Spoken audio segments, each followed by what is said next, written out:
Hello everyone, I will teach you how you can create a simple employee record management system using Coding 933, a PHP framework used in back-end development. We will use also Bootstrap for an HTML and CSS framework used in front-end development. Lastly, we are going to use jQuery for making our system much more dynamic and making some HTTP requests without even reloading the pages of our system. Before we proceed to the actual development, I will show you first the modules or content of this simple employee record management system. In this system, there are two main users. First user of the system is for the admin. The admin can have landing page, user registration, user login, user profile, dashboard, employee registration, where the admin can add employee, and also while creating the employee it generates also the user credential of that particular employee. Then the admin can search an employee, the admin also can update the employee, and also the admin can archive the employee if that employee is not listing anymore in the system. And lastly, we're going to generate some reports for the admin side. Next is we have another uh, user in the system, that is the employee. The employee also have a landing page where you can also it can log in, and it has a user profile and dashboard, and all the only the employee can do is to only update the information they can have. Okay, so that's the modules of the system. So we will going to create it one by one. So let's no further ado, we were going to start our actual development. To start, we're going to download some necessary frameworks and plugins that are already uploaded in our drive. I already shared it to you. So this is the drive that I am talking about, and these are the frameworks that we're going to use in our development. We have here our data tables, Bootstrap, and also Codeigniter, and some files like the jQuery version 3.6 and also the AJAX needed for our Bootstrap. So once you can now see this drive, all you need to do is go to this option and then click download for your guidance that all of the things that I have used in these developments are in one place. So all you need to do is to download those files. So we are now waiting to download all those files in a zip file. So once it is ready, we are going to unzip it and install it in our development machine. Okay, so we will wait at least 1 minute. So while waiting, make sure that our SAMP is already running. So I'll go to the development folder where the SAMP is installed.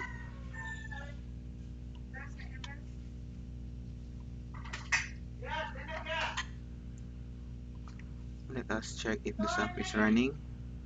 So go to the SAMP control exe. Okay, so as we can see on the control panel, Apache and MySQL is already running. Okay, so I guess it's already done downloading, so we can now open this file.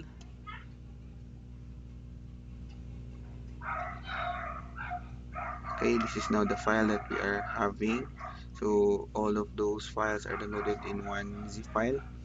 So in order for us to see it, we can unzip it by extracting it all and just directly extract.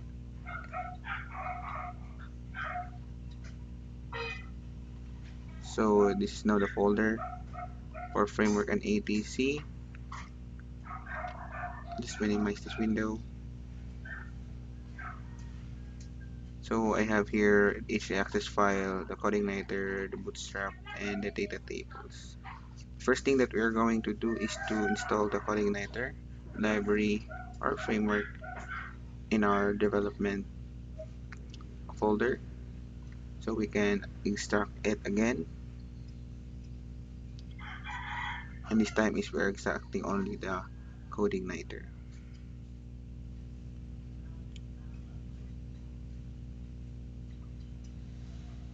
So while waiting to extract it, I'll open another file explorer for me to create a file in our SAMP, a project directory in our, under our SAMP, under also in our htdocs. Okay, so by the way, it's already extracted our coordinator file. So these are the bunch of file that I am or we are going to use in our development. Okay, so next thing is to copy all this file. Just copy, and now we are going to our htdoc, since I am using exam, and create a project directory for our system. So I save my SAMP on my drive D, and I'll open my SAMP and I'll look for a folder named htdocs. Then I'll be creating a folder for my project, and I'll be naming it to uh, dev, short for development. So since we have now my div folder, which is my project directory, I'll paste the entire CodeIgniter files on this folder.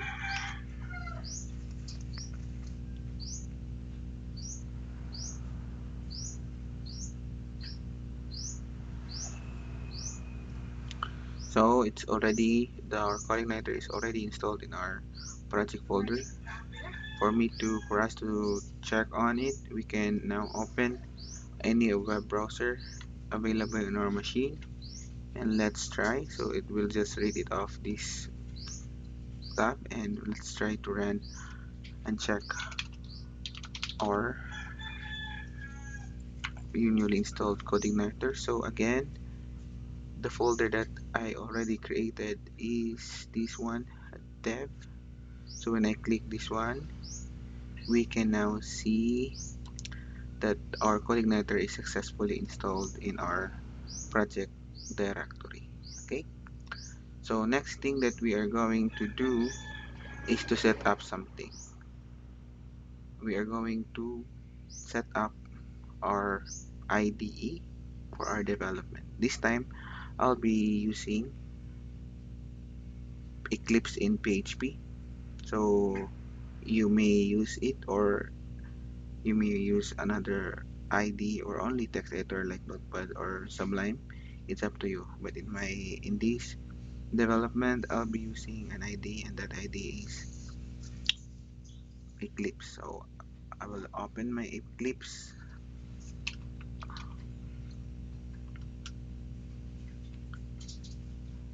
Wait for a while to load this application.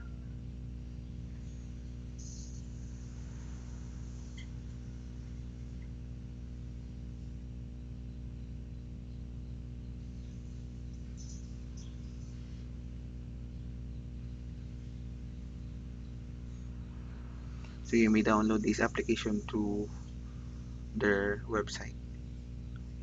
So you can just go to google.com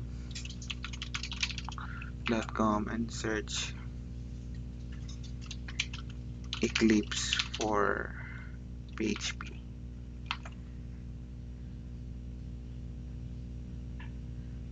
Then it gives you this link. Open that link,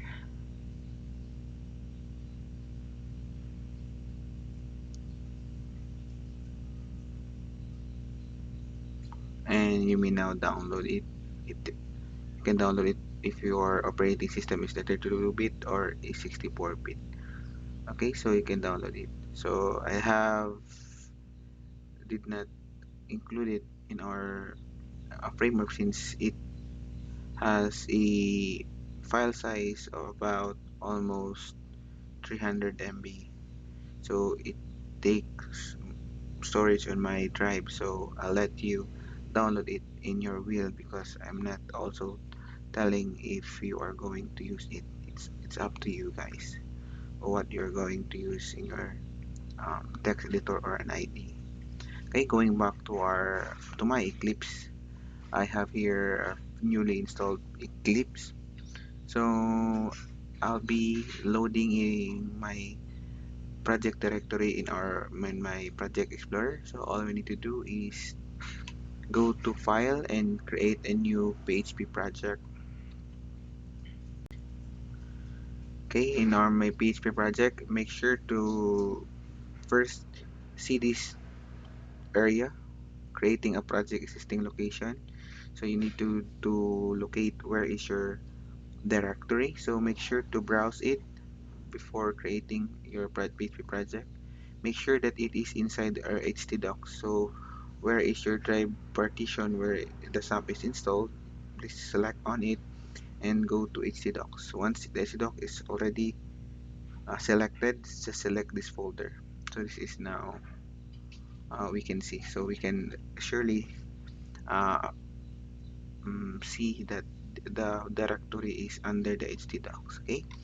Now I have to create a new project on my workspace. So it's already decided that everything that we're going to create is will be saved in our htdocs.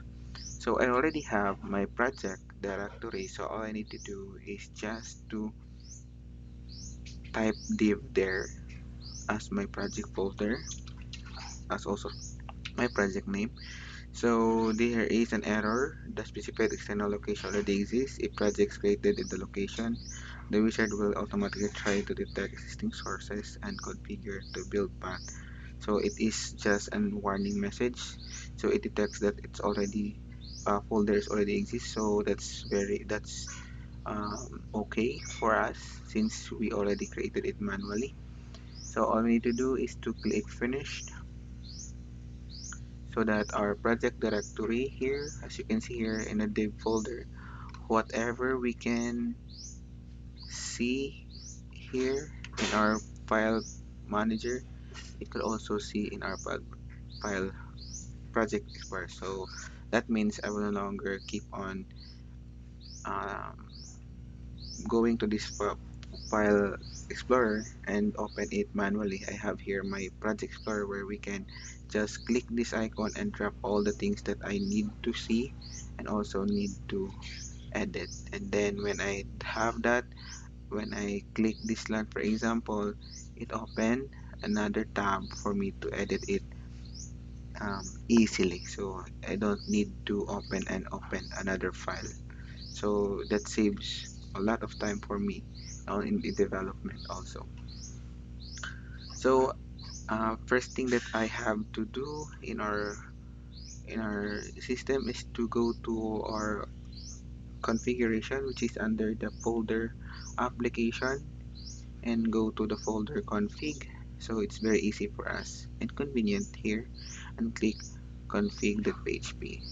Okay, so very easy for accessing our file in our project directory.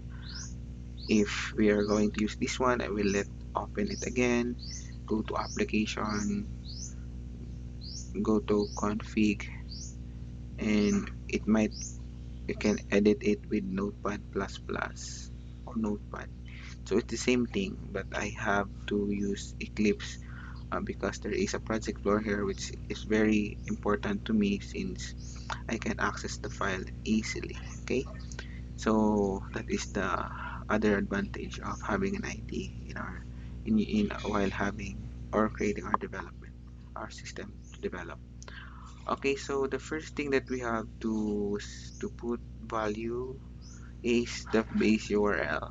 Okay, so the base URL in our system is here already. We have here localhost div. So all we need to do is copy that URL and paste it here. So that is the first changes that we did in our file. The second is we have to remove this one. So in removing, we need to use AJAX file. So we remove the indexed PHP. If there is a asterisk here, that means the file is not yet been saved. So all we need to do is Control S to save the changes. So in order for us to completely read the index.php, we need this file. Going back to our downloads, we need htaccess file. So this file could be a copy and paste on our project directory. So we can do two different ways. We can manually copy and then go to the file here, D, and go to the sum, locate htdocs, and then look for our project directory, which is the team, and then paste it here.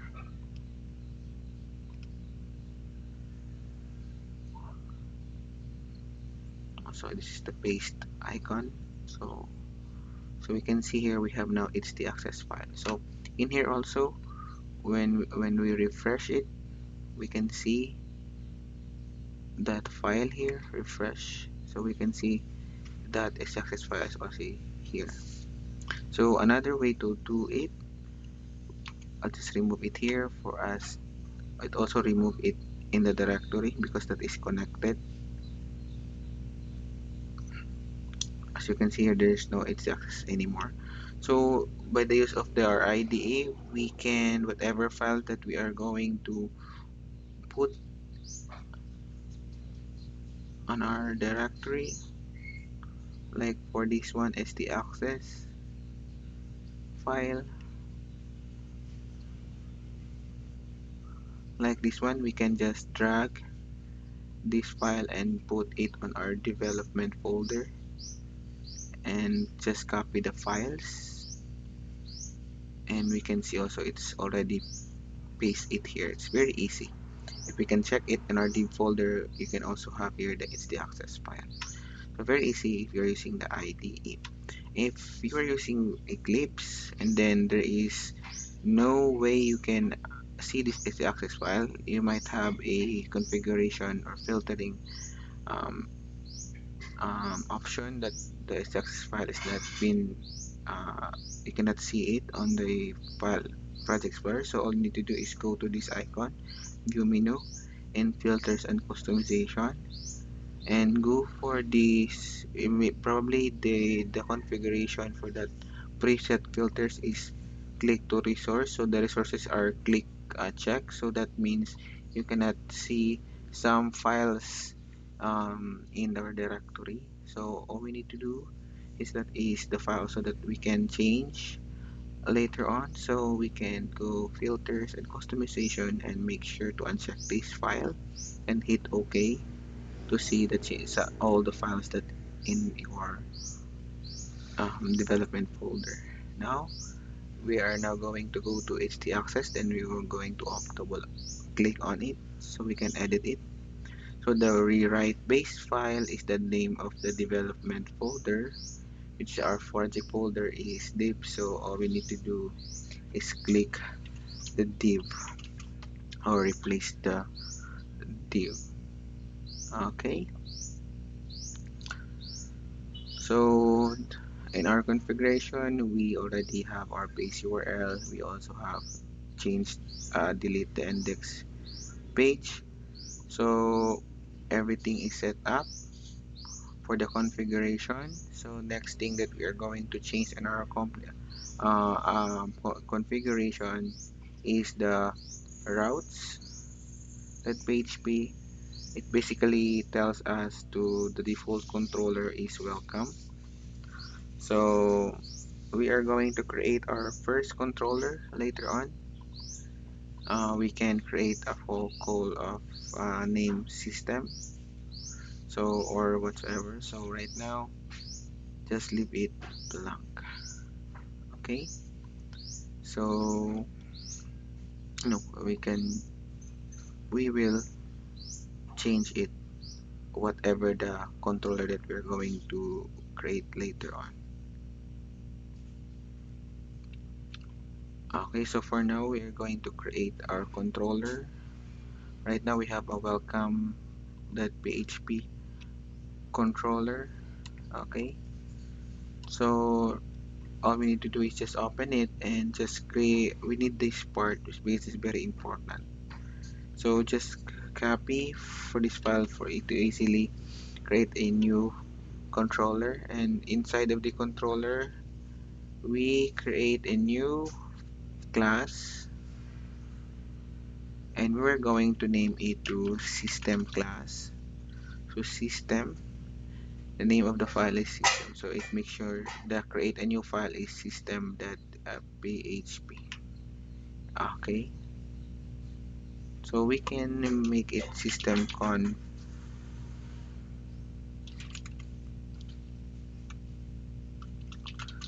default, or we can just name it to sys. I might have, because I might know if the system is because there is a name system folder system here, which is probably a received keyword, so I may just use this name sys and click finish.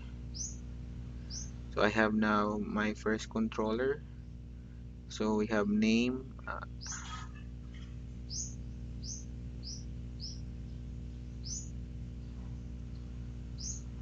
so it automatically create this bunch of codes, but we don't need this one, so I have to delete it, and all I need to do is to create, just copy and paste here. Okay, that's it. Now I'll create my first controller.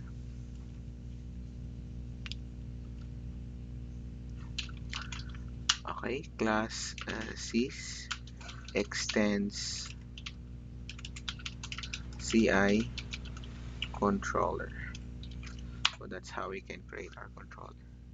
So the class name, the class declaration, the name of the class, and it sends to the CI controller, similar to what we have here. Okay, the next thing that we can do is to create our first function. This function could be index, so public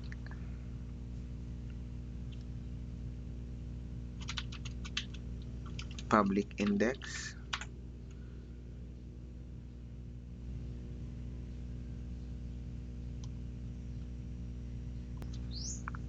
So there is a mistake, so I forgot to put function. So it tells this code that there is an index function. This is a special function that the controller, if this is controller, is called that. So let's try to check on it. Let's have an echo command to output something. Okay, testing. Okay, then next is we can go to our routes, and instead of having a value of welcome, we can make it sys. Okay, then let's save it. Then we can go to our browser and refresh. So as we can see on our browser, we can have testing.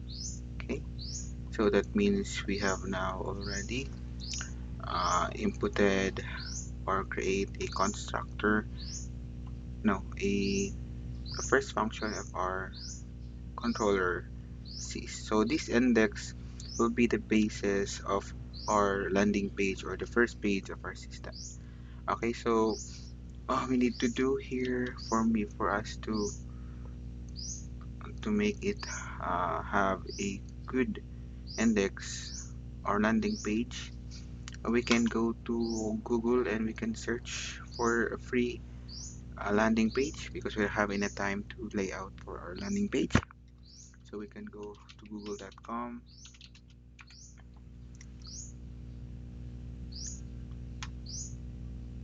and we can search landing page for Bootstrap 4. So since we are downloading Bootstrap 4 as our framework, so Bootstrap 4, hopefully we can find some. So Bootstrap 4 landing. Okay, so we can make sure that you search landing Bootstrap 4 so to be compatible with your Bootstrap. So we have here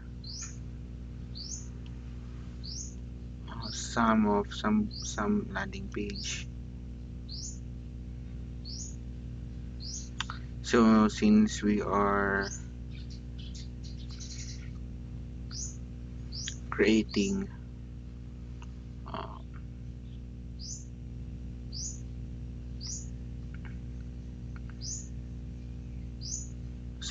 uh, since we are creating an employee record management, so hopefully we can use this template, but this is um, not free. It costs us 49,000 $49. Okay, we need a free one. So all we need to do is just back and we can search it free.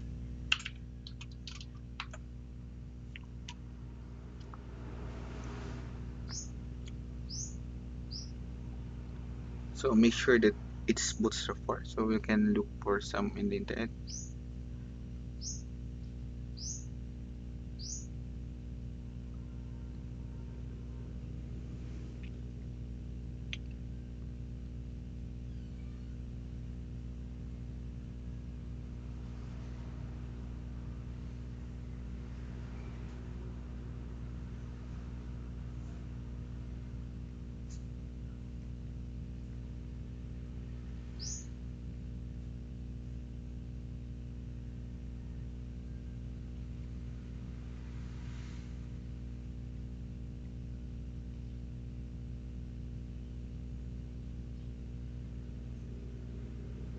Okay, we can try to make this one. We can go to the demo. If what is this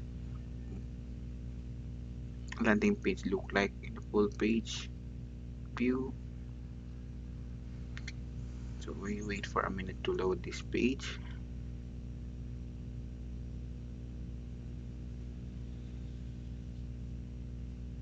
So this is how it works. So there is a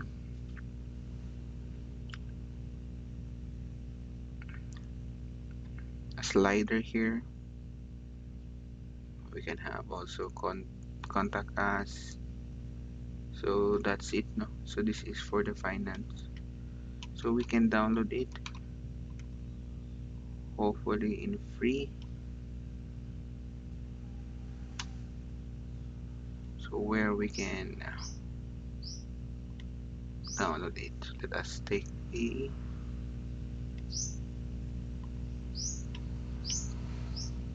okay. More info and download. Free licensing. Okay.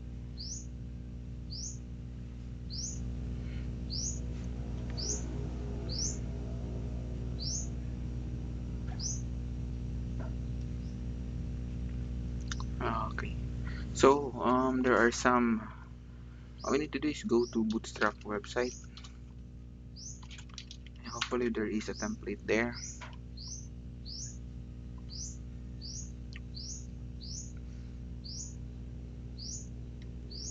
Version 4 content.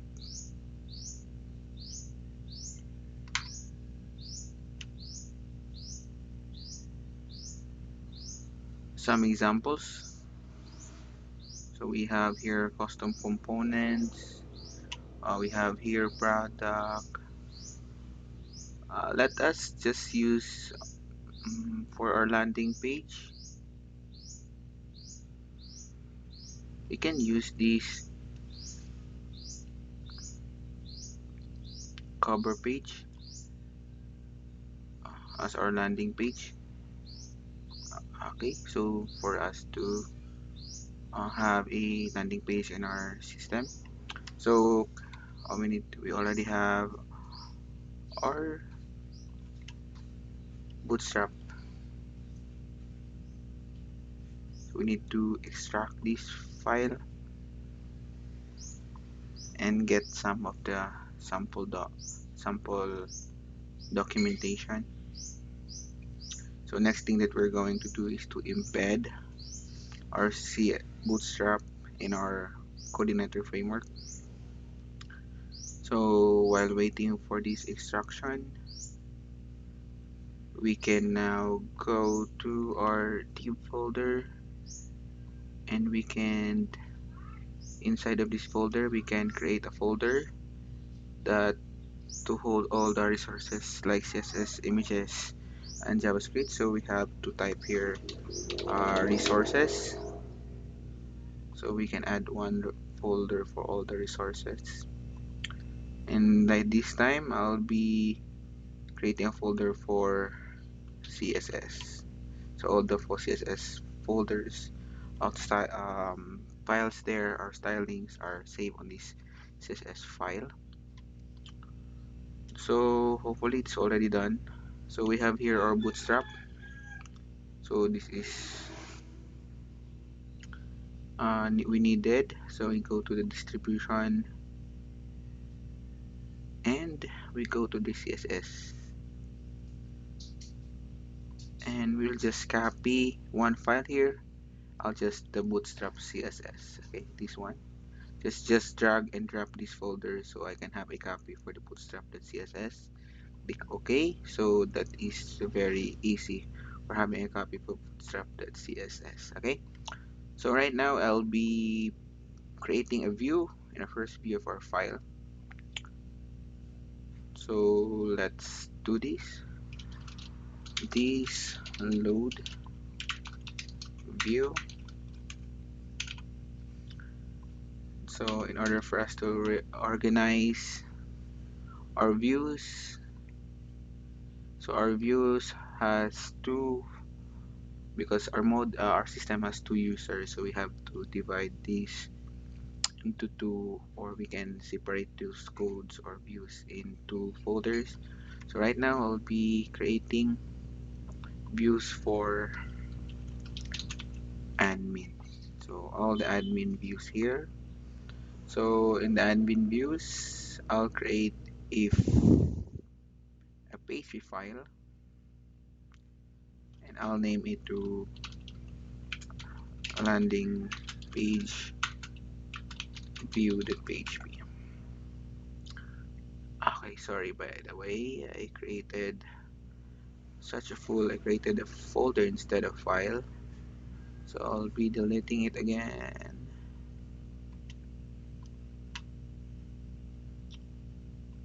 Okay, and another try. File,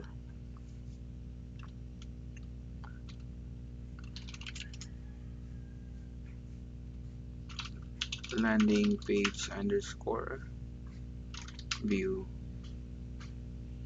.php. Click finish. So I can now write codes for my landing page. So I'll just type HTML5.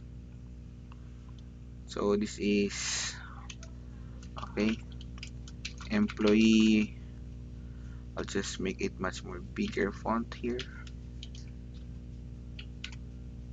Okay, and make this one much more smaller, and here also.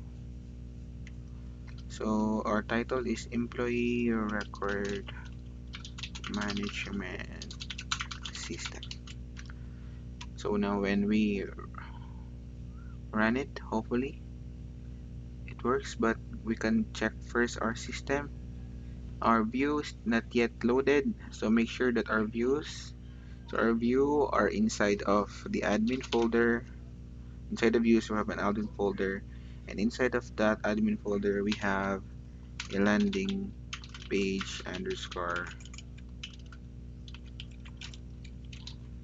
view. So I guess that's working, or it's now correct. So we can now check if it's working. So go to the localhost div and refresh. So admin landing page view. So there is something wrong here.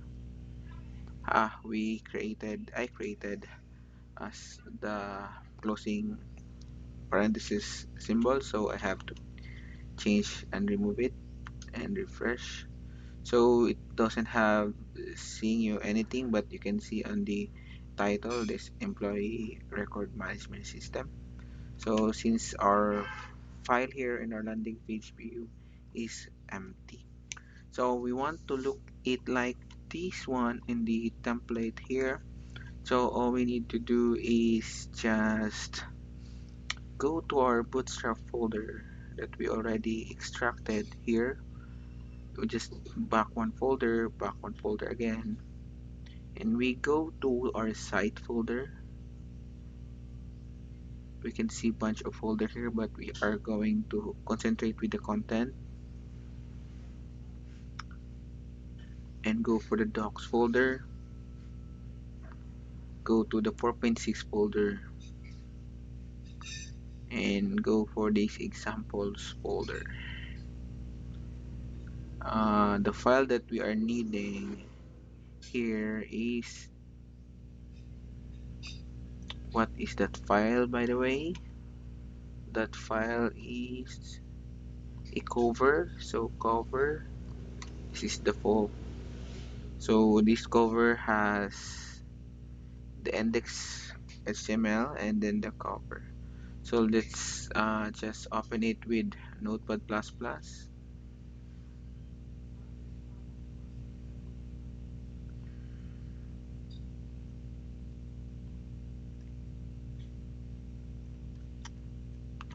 So let us just open Notepad++ here.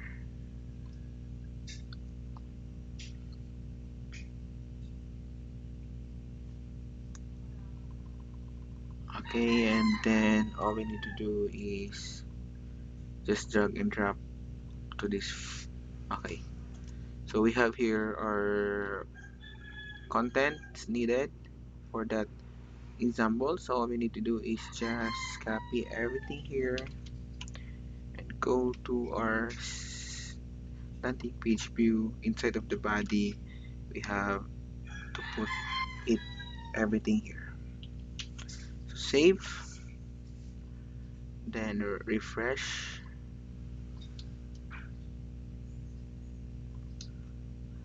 It's nothing, it's not working, so it might have, as you can see, we forget to save this file. So again, Control S, that's it is gone. Now that means it is saved. So refresh. So we have here, we have now our content of our page, but there is no layout and design. So all we need to do is to connect our CSS or our Bootstrap CSS. So as you can see here, our Bootstrap CSS is inside, where is it? It is inside the resources and the CSS. Okay, so that's where we're going to link this file here. So to do that, we need to use the link. Okay, and then real style sheet, and then we are going to use output base URL and add those file. First is the resources, then CSS, then bootstrap.css. So save this file and refresh. So we are having a problem here because there is an undefined base URL we forgot to load, or in our configuration we forgot to load base URL. So go what are where we can put our, so go to config and go to auto load. So we have to auto load libraries, drivers, so drivers and helpers, so URL, so based on the documentation in our code igniter, if you can see here in their website, there are a bunch of um, documentation for the code igniter. So if you have problems, if you have errors along the way, maybe you can just visit this user guide for you. Okay, this is very helpful for your development also. So for example, if you go to helpers and go to URL, so you can see there is a helper reference, and how you can do this is first is to load this helper, or we can just directly load everything here and put URL. This one will resolve the error here.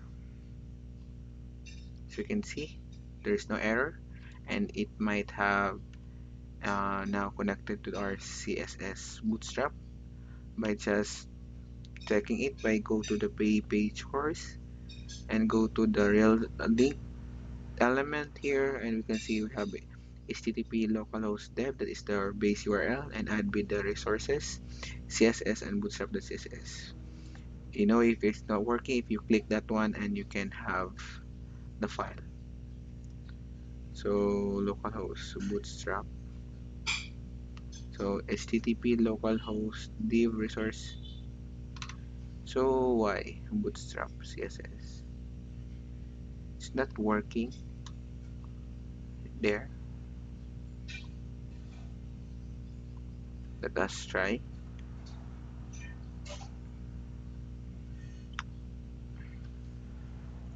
to check if really working. We just remove this link rel.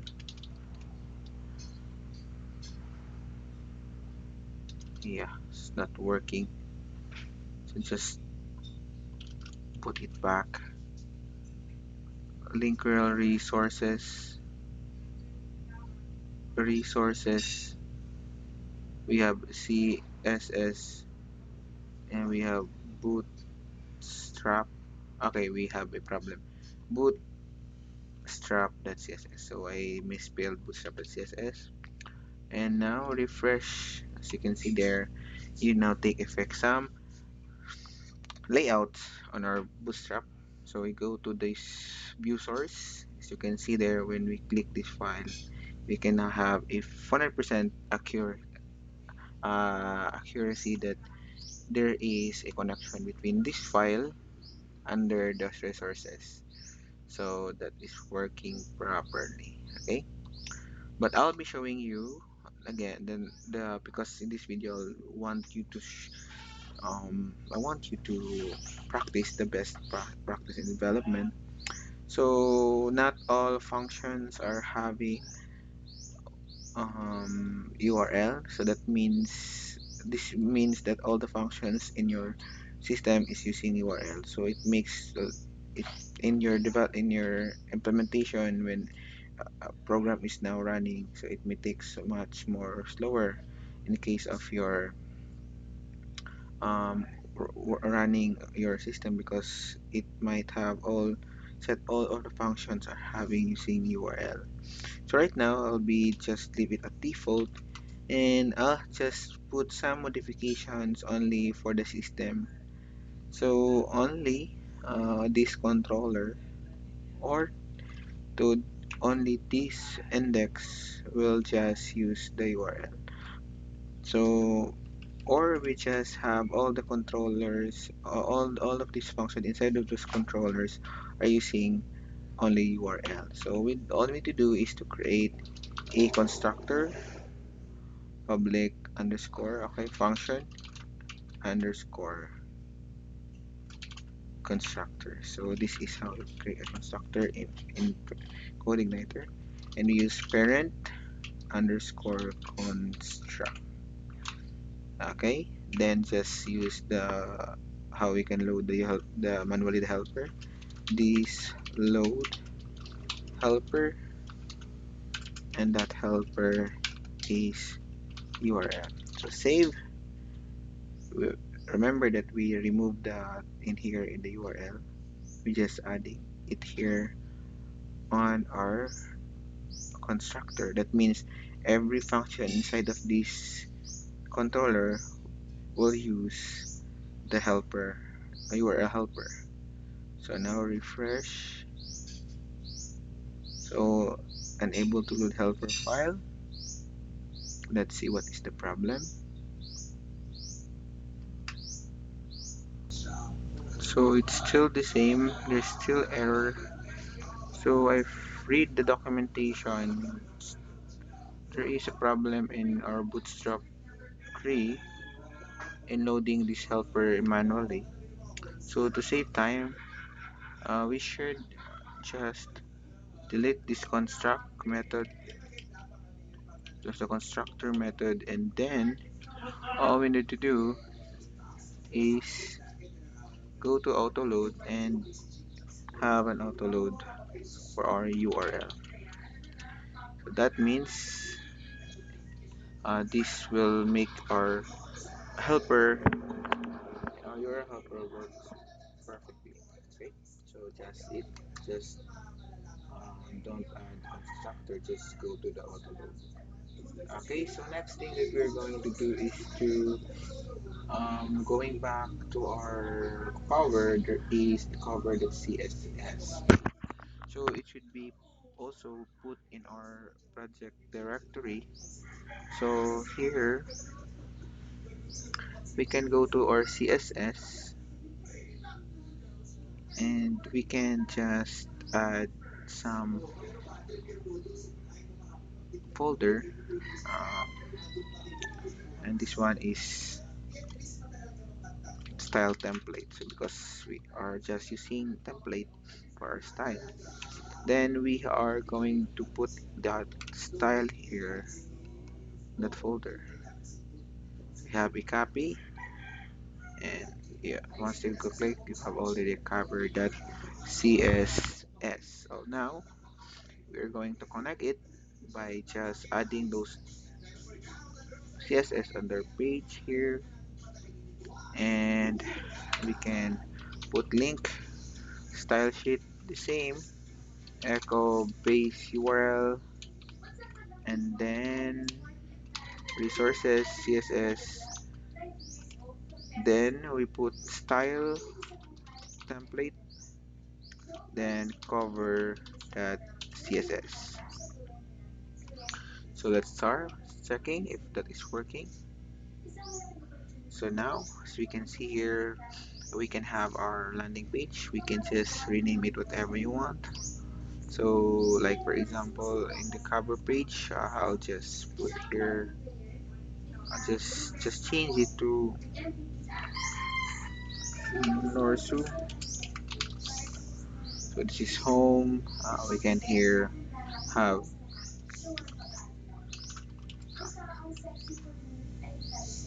registration, and we have login, have change, so Norsu registration. So cover page, we can change that one to employee record management system. So this, you can just add your description of your title. So just search from the internet, employee record management system.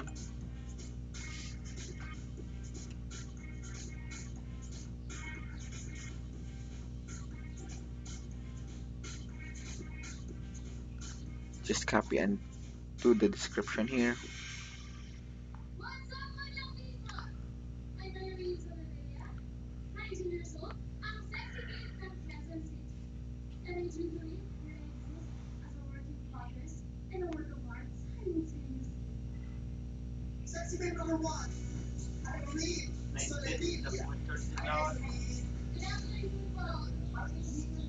Okay, you can sample that one. Just copy and paste and just put it here on our. Okay, I'll make it the text wrap to make it much more nicer and readable in our file. So go to Windows, Show, Others. Okay, let us go to Window Preference and go to Text. Where is text here? Appearance, Editors,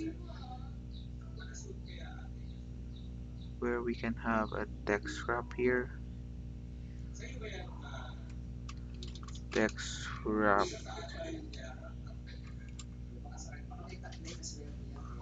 Okay, then show line numbers, insert, show margin, where we can set text wrap here. Smart. Inspect stop, show print margin. Enable drag. Okay.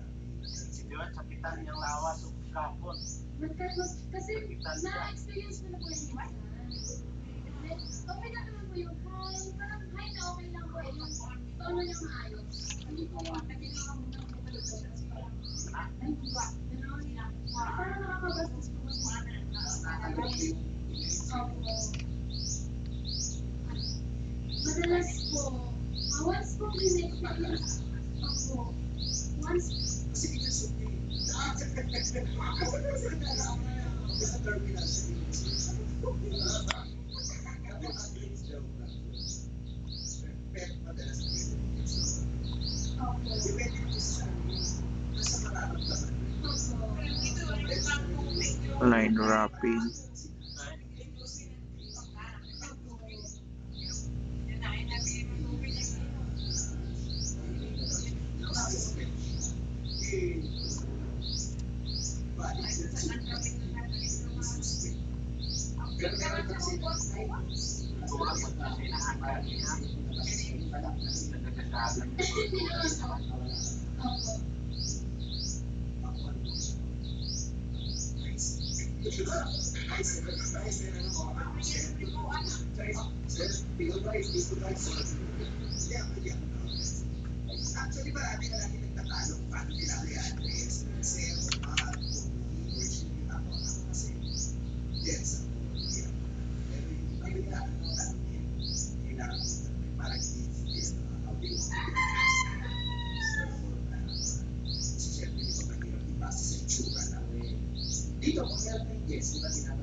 So just make sure that it's text wrap.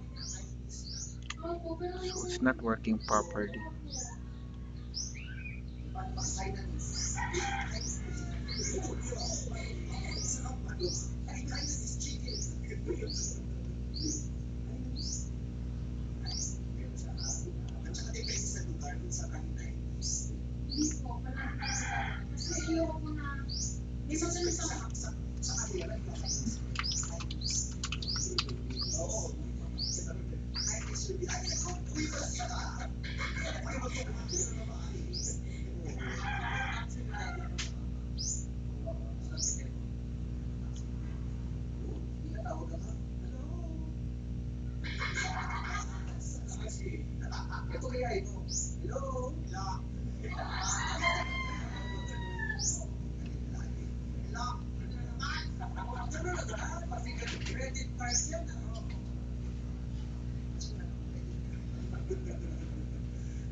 It's the first element.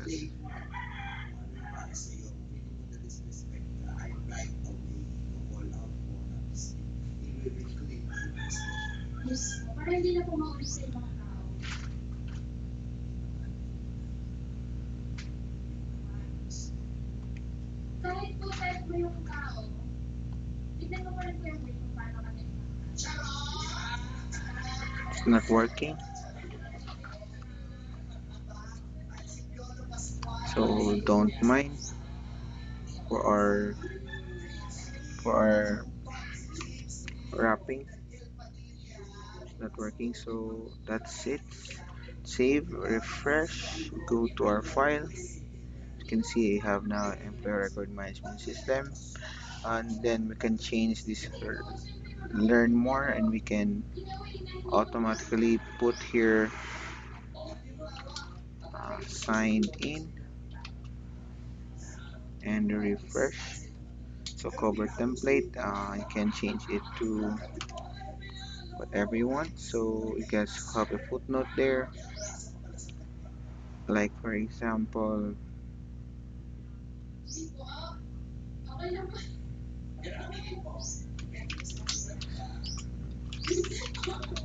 developed by team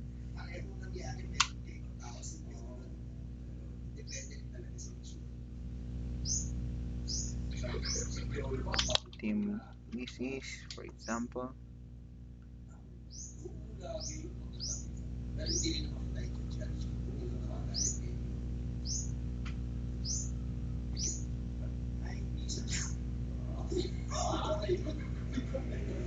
you can name it whatever you want, or just that your footer look like.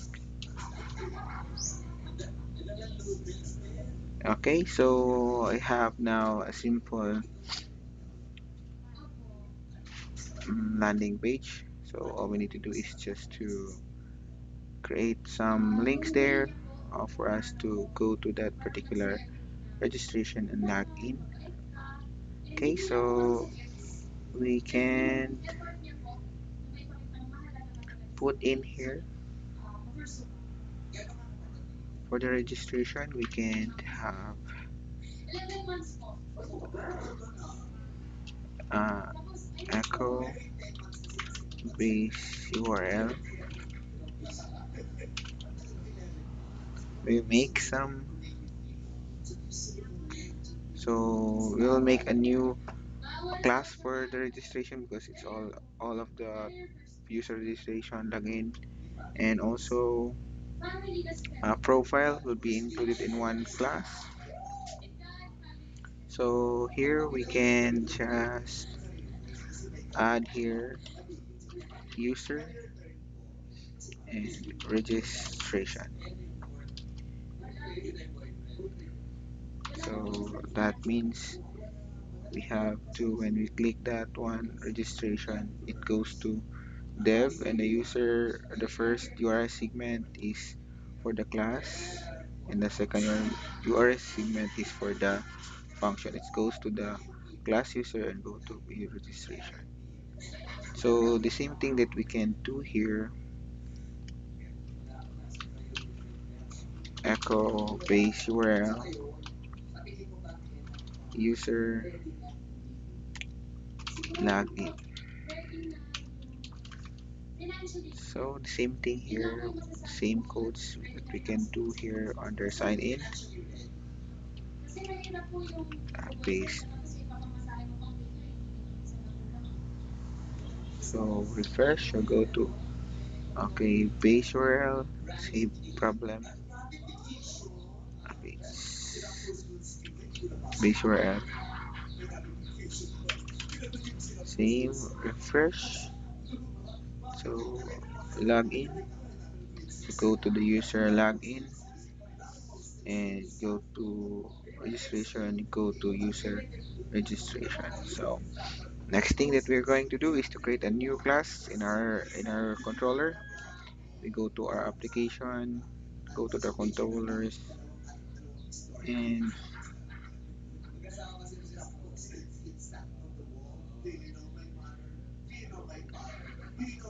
we can create, since we have two users by the way, so we're not confused. Instead of using user, we can use admin. So here in our controller, we can create for sorry, we can create a file, or we can create a PHP file and name it to admin admin.php. So instead of doing here, writing here user, the step here admin.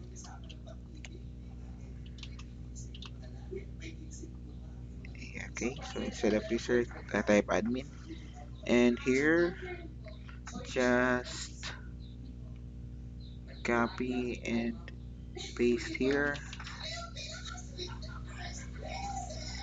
and go for the admin, create a class for the admin, class admin extends CI controller, and now we'll create our public function, which is public function registration.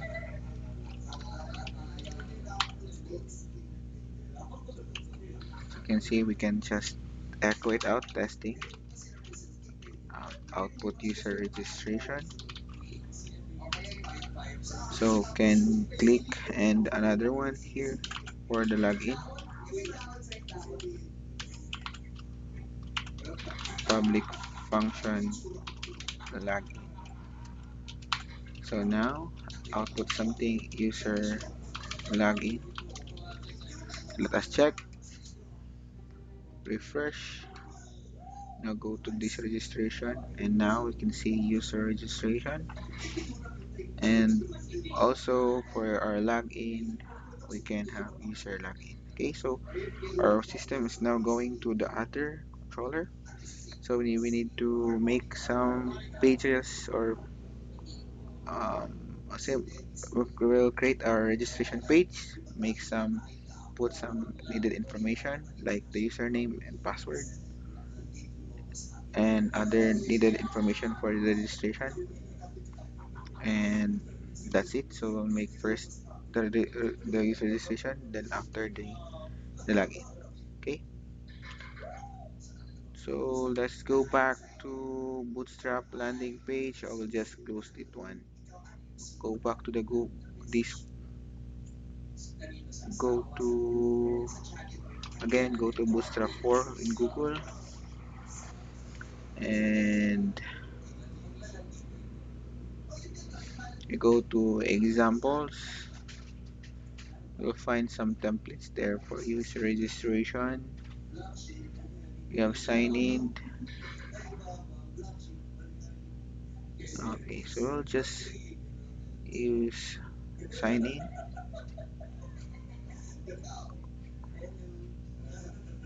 It has a nicer one.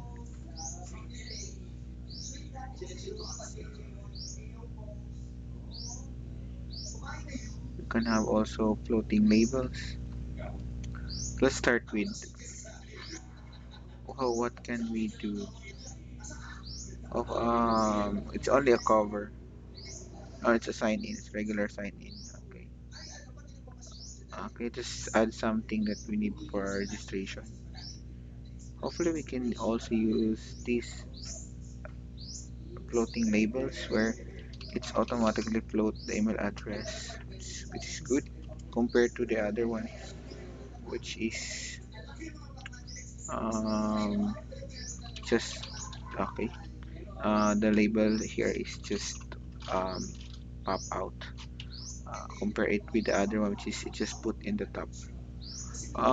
This one we're going to use um, this page for our registration. Okay, so we can just have this.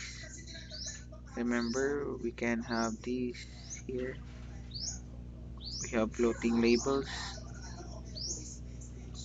So this is the thing that we need to. So we have floating label.css and then index.html. So open again with Notepad and open that file index.html. Okay, we have this a bunch of elements needed for our page. Then we go to our registration. Instead of outputting, we need to output something. So we need to create a views again. So load the views. This load view. This time it's also for admin. And this one will be registration view.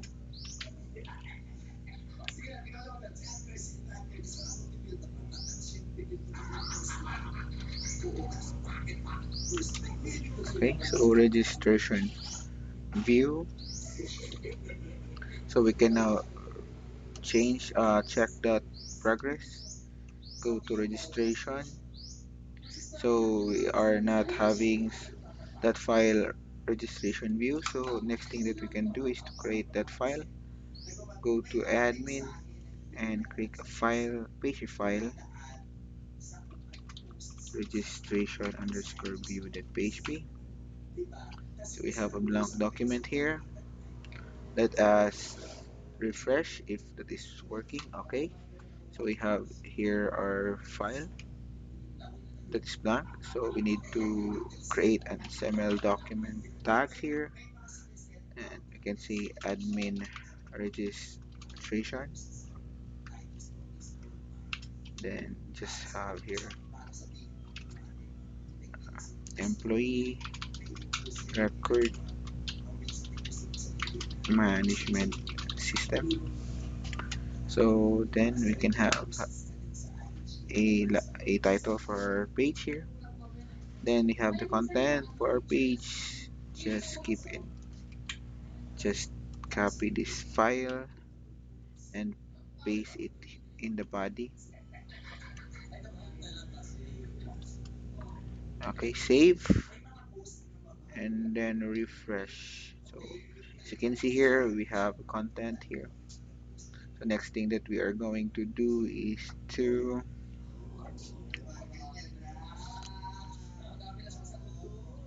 link this one into our CSS file. Just the same link, and we have echo base URL and resources CSS, and we have bootstrap.css. So no need to worry about the base URL because we already loaded it in our auto load. So anytime that we are using your base URL, no need for us to manually load that file. So go to refresh. So as you can see, it is now connected. You can see some of the layout being take effect, but we have to make sure that it would look like the same here, which is we need to add another file, and that file is this CSS floating label.css. So we'll go to our editor and add that file here on the CSS template. Just drag and copy that one here. So we have that. Just copy and paste. No, just copy and then paste it here. Link style sheet echo base URL resources CSS style underscore template and that one. Okay, then save, refresh.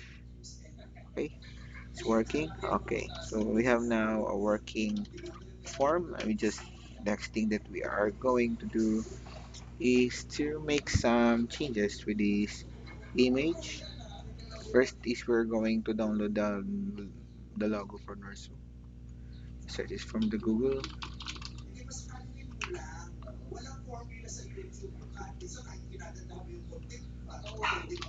Nursu logo.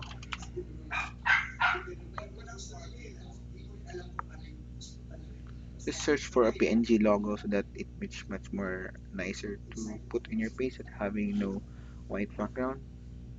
So make sure that if you're selecting images or having an images, make sure that that images is a PNG type without transparent background. Okay.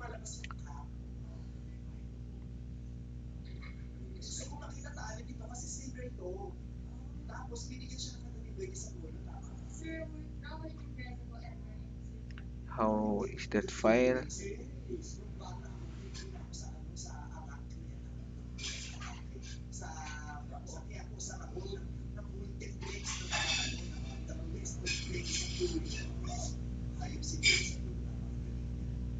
The save this file. This is a PNG file, so all we need to do is go directly download it. The local SD, go to some, go to htdocs, go for our deep folder, and go to my resources and have a folder here, images,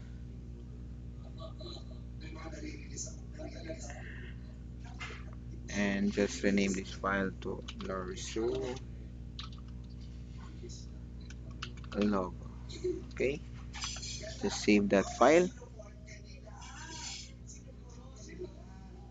So you know that where is that file is located. So on the SRC folder here, all we need to do is to call that file echo base URL resources images Norsu. Sorry for that.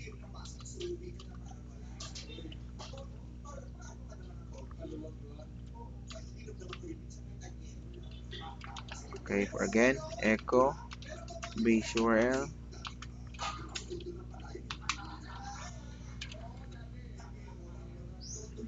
resources images and then Norsu logo .png. Let's refresh this project first so that we can see if that is really the file name. Images in the style sheet Norsu dash logo.png, so that's correct. Save and go to our file, refresh. So there's nothing working, it's not working properly. Why? img, oh, because we changed our folder is images, okay, not img. Refresh, check it further, go to view pictures, localhost deb resources images Norso. Okay, we have something wrong here. Just put here that one, and okay, that's siguro okay, that is correct. Okay,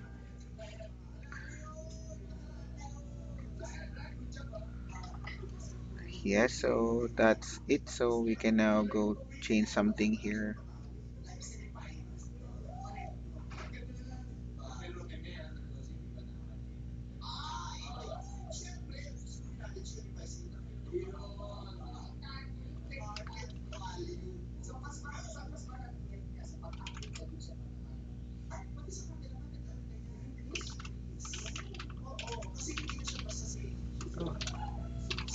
To register, refresh, okay, fill out the form to register.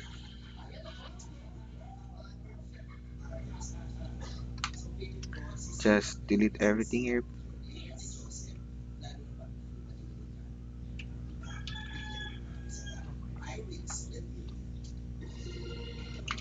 and make sure the data you enter is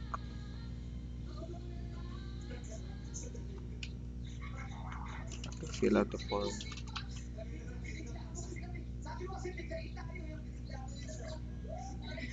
Register.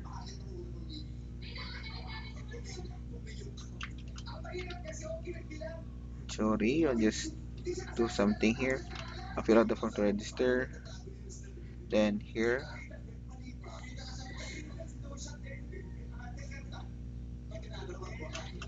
registration page. Okay, so fill out the form, and then just we need to get some data for, I guess you can have your email address, password, and our we need to remove this one. Just remove that part because we don't need that one. Instead of using sign in, we do some enroll now.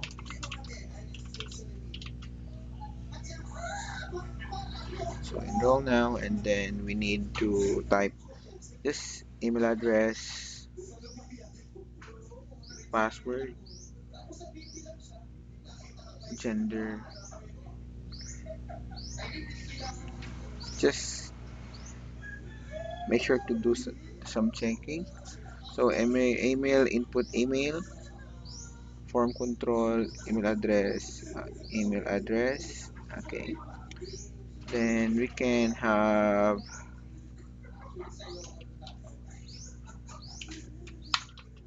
retype password. So type is password, input password, retype.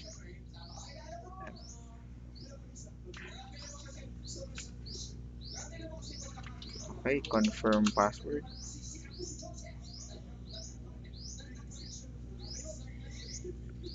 and here confirm password. So we have here confirm password, and we'll just add mail and the date for gender. So we have to copy again here.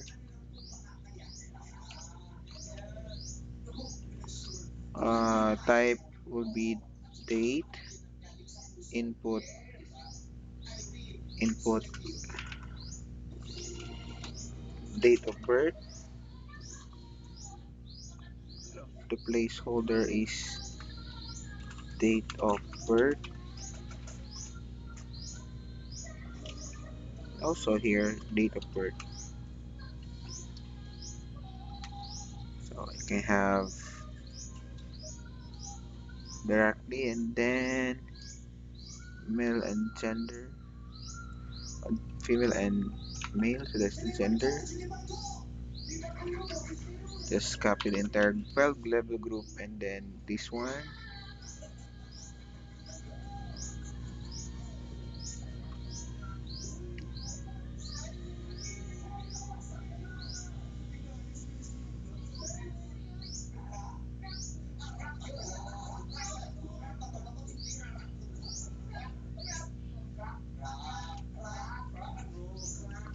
Gender, and then we have input, select,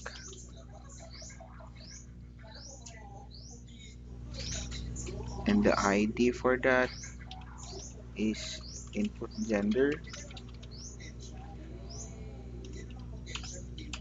and option, you have a value for that, and you have select a gender,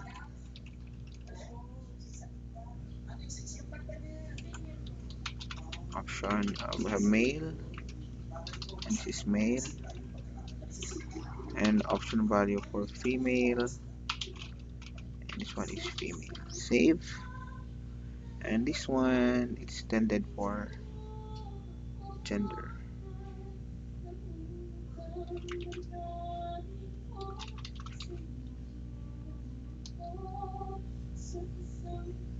And add a class here in our select class form control.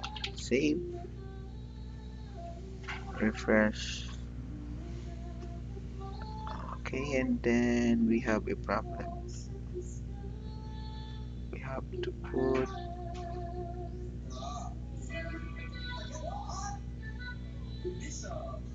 okay, so we have a problem here for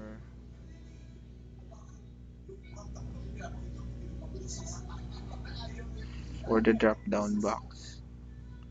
So we have a problem here. I can make it to LG to make it much more bigger. So the problem is it takes bigger, but form control LG.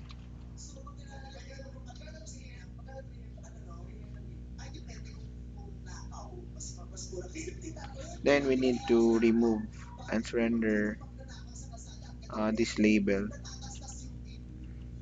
Save, refresh. So we have select and send. So that's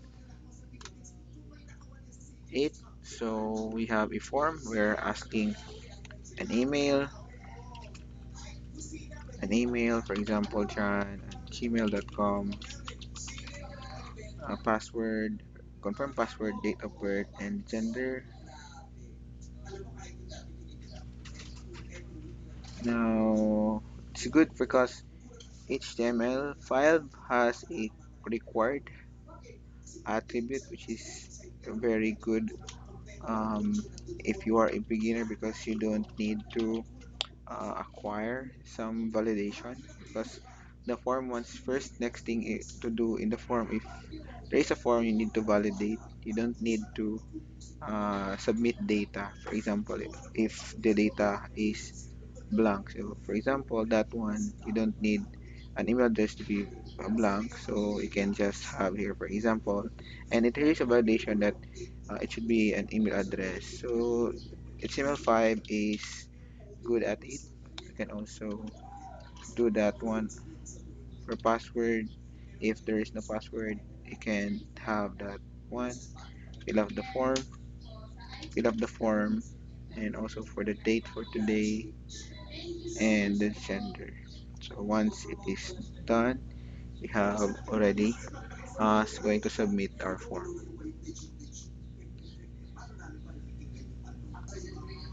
Even if there is an advantage if using the required in HTML5, but some will just took advantage of these features. For example, this one is loaded. Now all we need to now, even though if there is a required, we can go and inspect elements for these, and then in the inspect elements, you can remove this required thing or any attributes that can make changes on the field, and then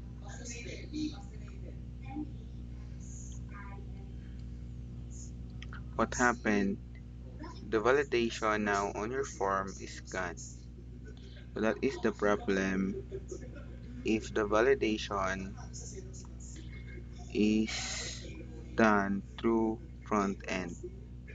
So because the codes can be seen, also can be manipulated. So in that case, instead of now the element is now accepting a value. So when you click enroll, so now the email address is now accepting a field. So we forgot to change the comfort password. Okay, so here confirm password, we change. So everything is already removed from the required. So now when we click enroll now, okay, it's gender, still having a required. So the others like the email address, password, Google password, and date of birth is no longer required. So meaning it automatically whatever that happened, the form will submit. So that is also the disadvantage of the required attribute in our HTML. Even though HTML5 has a good intention of having required on our field, but as a programmer, we must also create some of the validation. So again, the second part of having the form here is the validation. Before first of submitting it into our database, putting it in our database, we must validate if the field is having a data or not. And also, what are the data that we need to save on the database? So we need to validate it. So we have a validation in coordinator. But first, we have to make some changes here. Date of birth here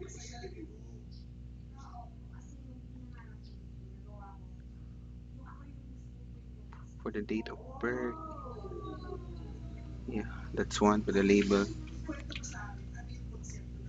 Okay. So here in our coordinator, we have a validation. So we have to validate if the whatever data inside the form. So we don't really we call it we don't really um, depend only on the required. Okay, so what if they will just do the same thing what I did? So to proceed for validation, make sure that our form has a action. So the form action. So basically, it's very in CodingNighter there is a way which is very easy to be secured for the form. So this one is to use the form library. So if you go to the documentation of CodeIgniter, so CodeIgniter 3 documentation,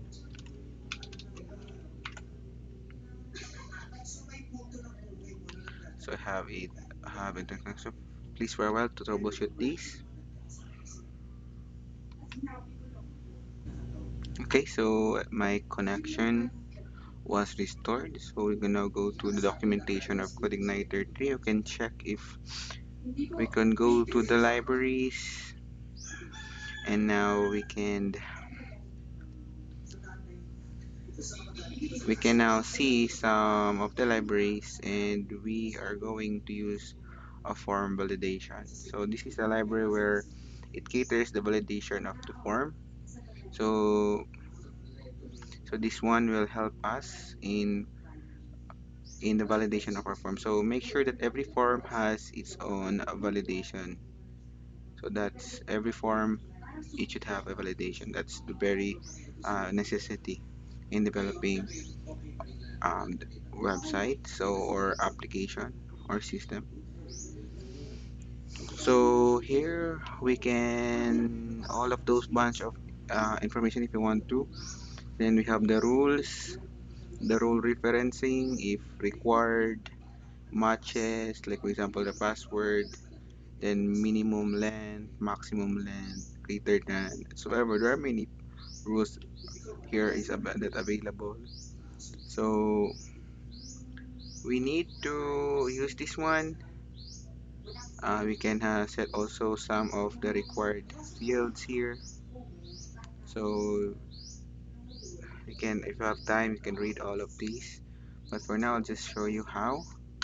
So the first thing that we need to here is to change this one, but we have to remain this. That's the class because that makes hold of the layout also or CSS. So here we can use PHP echo form open. Okay, the first parameter is the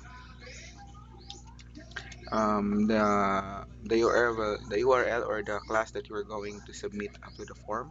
The first URL segment is the class, so that we have a admin class, and we have also the registration. We can do reg process. So if that is the case, what really happened? That one. So before we refresh, we can see that the page will look like this. You go to the page source. You can see that the form class they have in action. So right now, when we refresh it, you can see here in error because we don't have a form open function.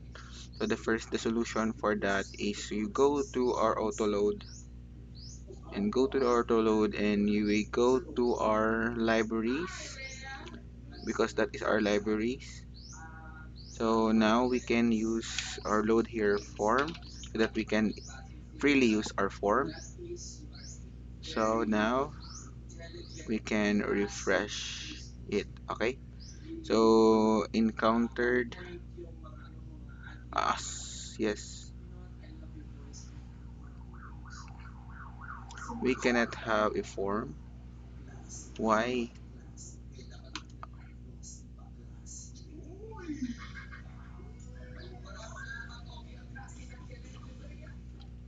A form?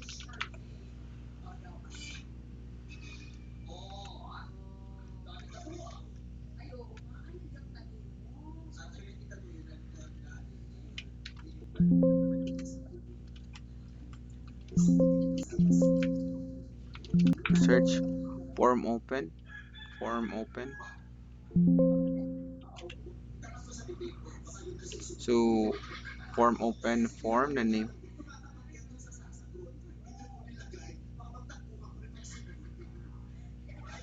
Okay, sorry. I am wrong with this one. That is not intended for libraries. We are using still helper, and this one we add to need is to add a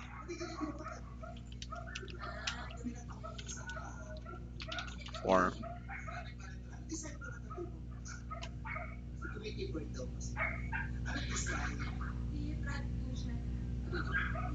So right now, as you can see, you have here in your form action.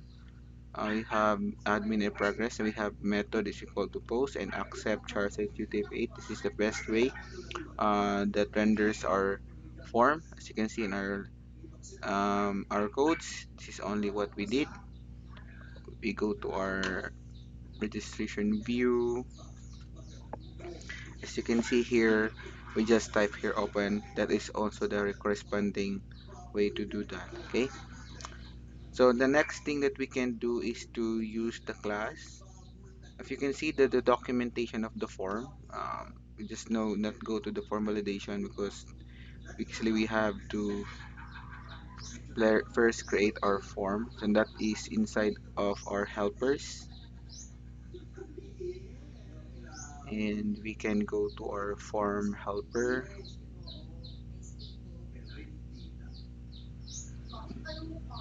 Okay, so we have to load helper form. So we can have parameters, action, and then attributes. Okay, so the second parameters are attributes. So we can just put in here array, and this one is a class, right? So class, and that one, and the name for our class is form sign in. So just delete this one, save, and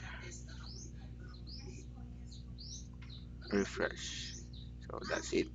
So you can see there what we did is to add a class name of our form. Okay, a while ago we just only have method and accept charset, so we add class assign in. So that's what we did here. We just add second parameter for all the attributes. for the form. So what happened here is whatever the data inside of this, as long there's a data, okay, and then enroll now, because we still have our attribute required. So once we can click enroll now, it goes to reg process. Okay, that's really the form. So really the form is working and it goes to the reg process method in the class admin. So next thing that we are going to do is the form validation. Okay, so the form validation. So to do that,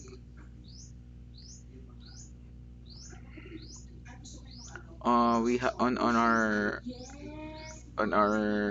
admin class, we have to create here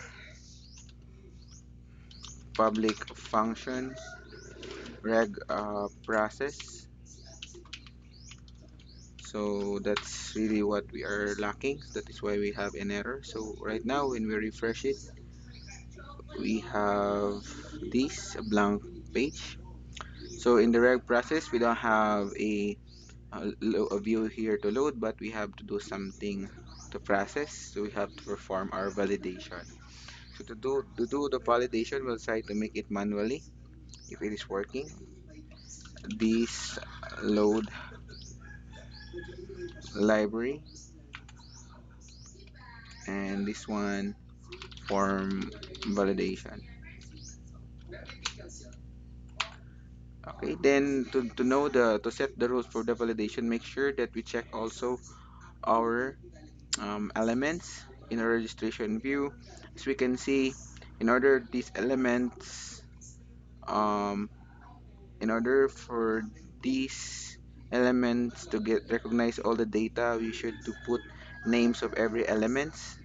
Name for this one, name for this one, and name for this one, because as we can see here, we don't have a name for these elements. In PHP, we need to name all of the elements to make it to call differently to these four elements for these elements. Meaning, we have the same inputs.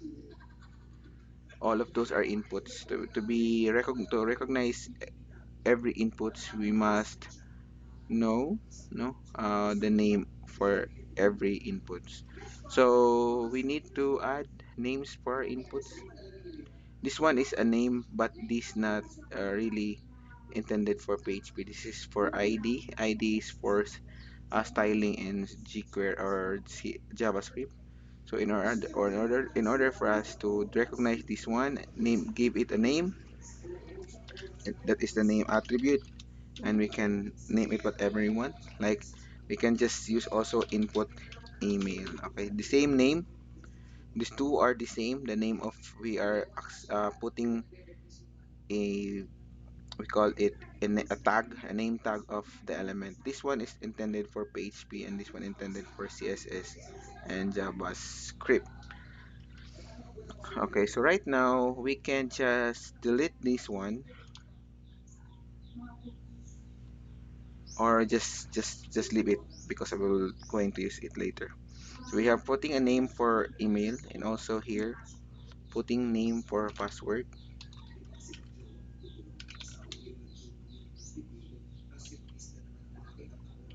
Okay, and also this one create a name for input password retype, and we have input date of birth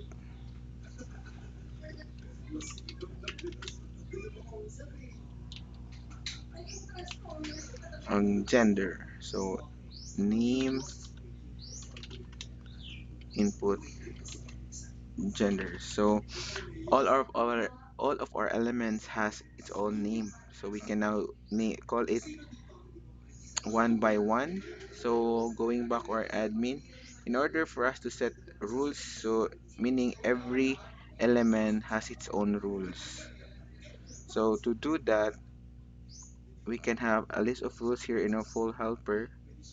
So we have here a list of helpers rules So let us scroll a little bit at the top. Let us now go to libraries and form validation,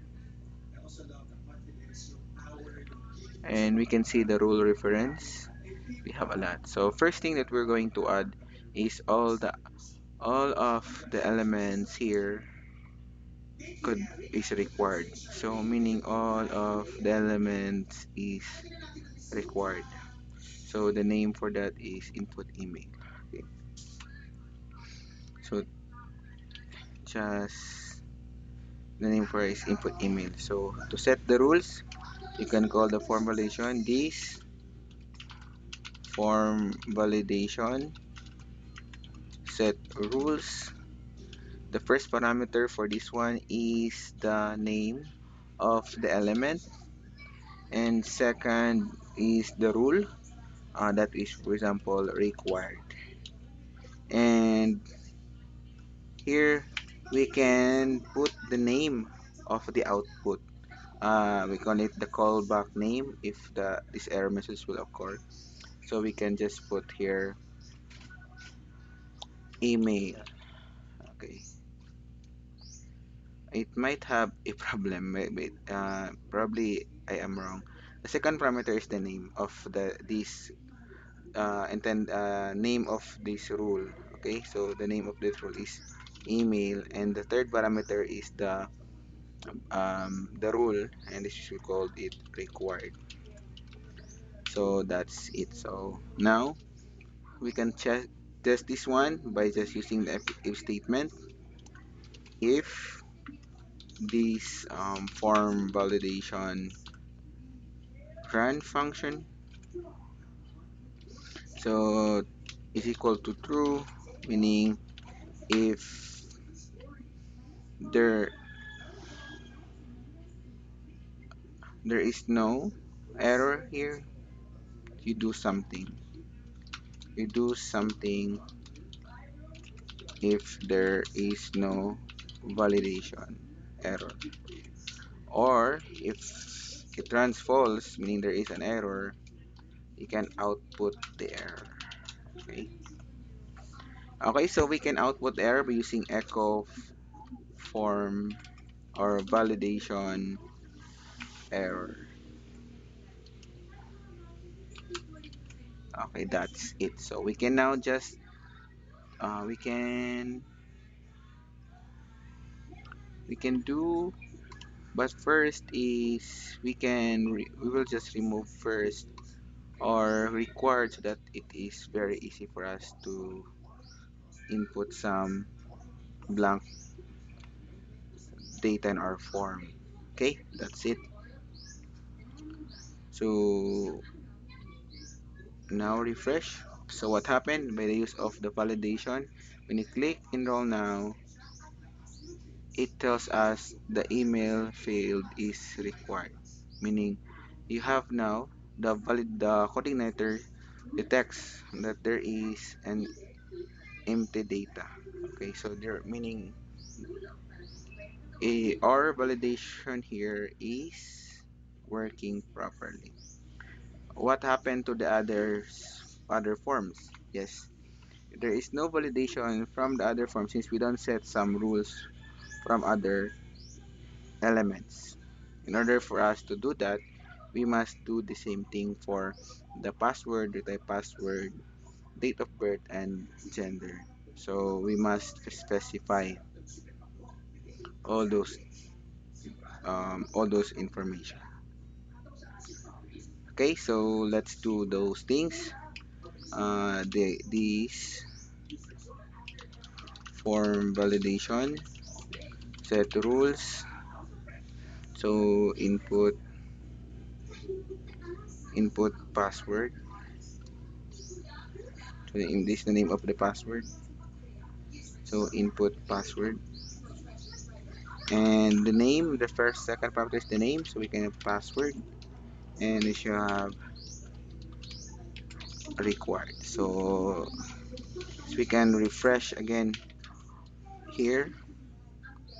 refresh and click OK. So we have now two validation errors because we put empty email and empty password.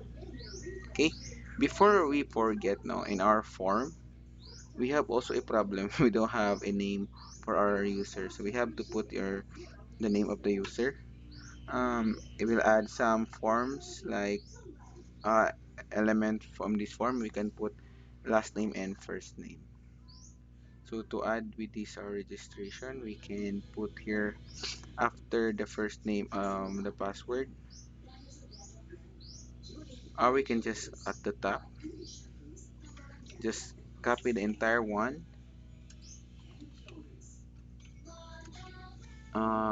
and type for this one is text, and input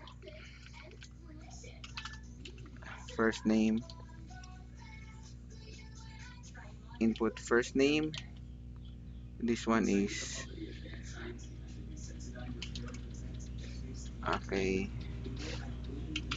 that is first name. Autofocus only the first in the first element of our form, and then this one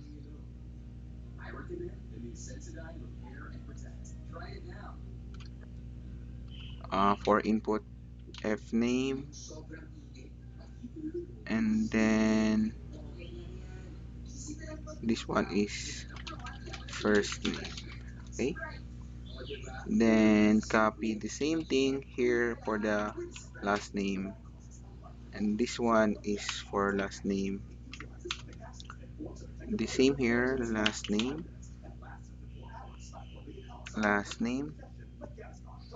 and this one is last name. Remove autofocus, only one autofocus in the form, and this one is last name. Okay, that's good. So when I will refresh it, sorry about that. So when we refresh it, we have now first name, last name, email address, password, confirm password, and date. So we have now a complete um, form for our registration. So let us continue doing, even though we have the first last name at the top, you don't need to worry about it because we can name it accordingly through the name. Okay, so make sure that you call it by name, not in order. So that is the versatility of the coding Niter also. So I'll just do the same thing and just copy um, here. This is for the first name,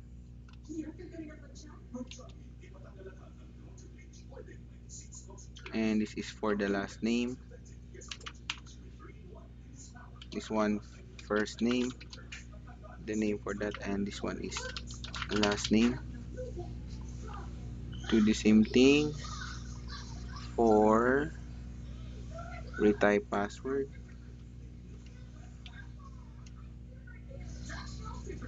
and birth date, and so we need to add three more, one, two, three, and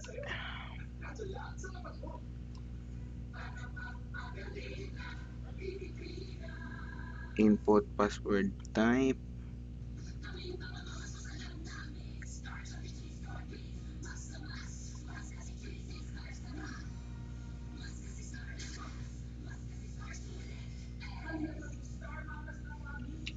copy that one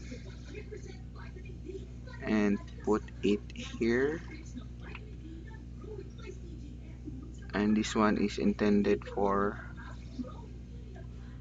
password, confirm password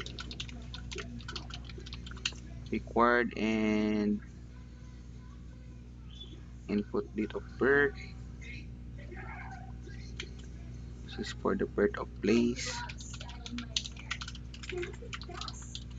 and lastly we have the input gender.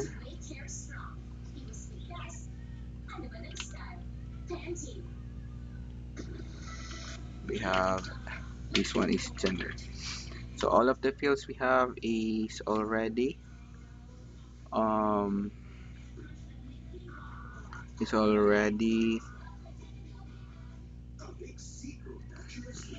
put a rule or setting a rule here, so we can now check on it here when we click enroll now, so we can have those form validation. Okay, so we don't want like this, we don't want like this, so we want that if there is an error it will go back to our page here. So in that means there is an error, we do not output it here, but we have to load something, and we are going to load the registration view. So to do that, we do the same here, we load the registration view. So now if there is an error, we can refresh it. If there is an error, it go back in here.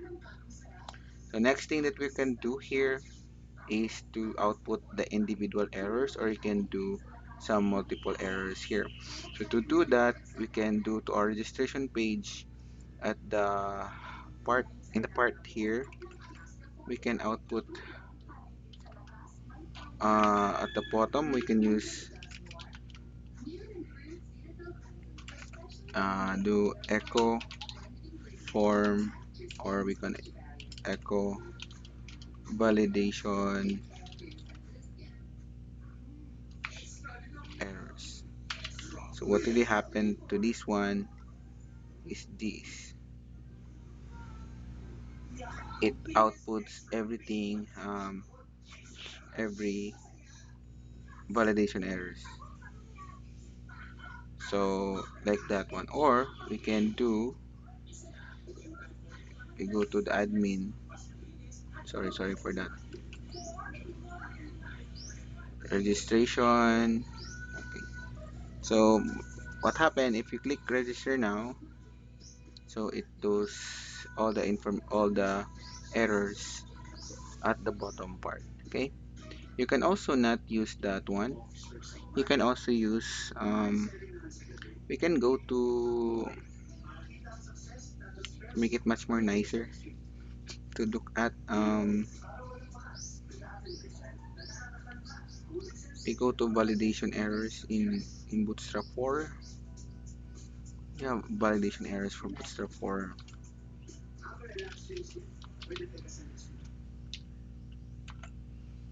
Let's check it.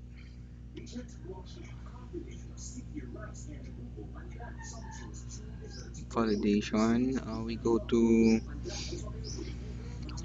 um,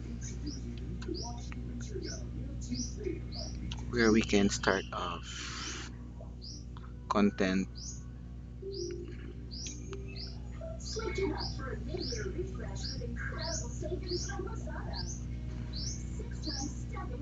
forms,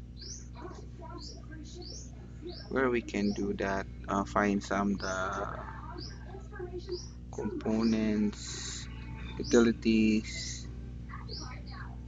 border, con components.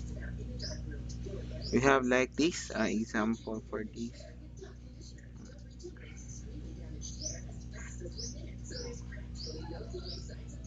You can also form, there is an error for forms, you can see some errors here.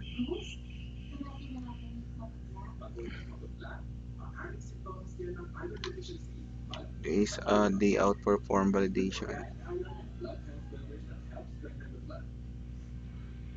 Okay, we can have this error for that is valid valid feedback and invalid feedback. So we can do, instead of having those bunch of errors, we can do individual errors. We can do like this,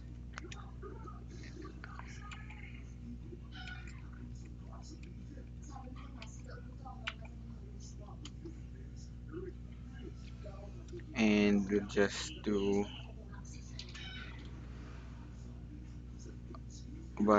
invalid feedback. So we have div class invalid feedback, Then instead of using validation errors, you can just use echo form error, and what is the specific error, like for example what is the name of that set rules. So we have a lot of name for our set rules, right? So these are the names. Okay, so we can just put email, or that one is intended for first name. So also you can also use this one name, still the same, that one. So what happened here, and refresh,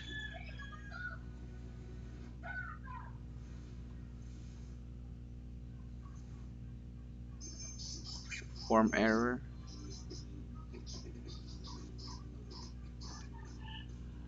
it doesn't give us something, no. We can check on or inspect elements if there is a file here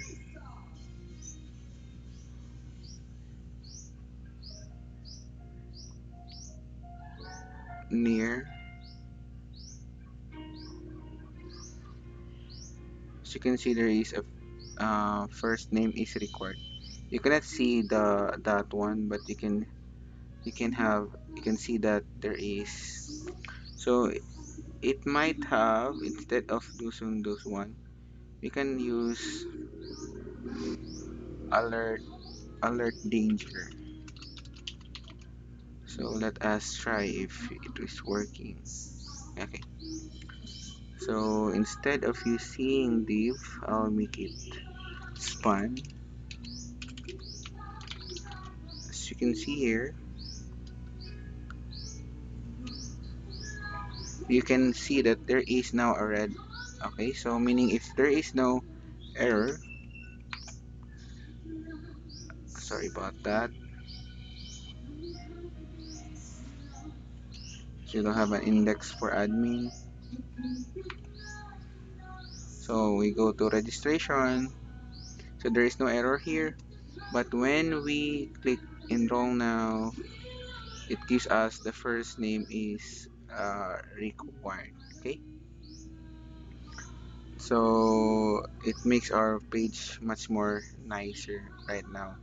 So we can do the same thing from the others.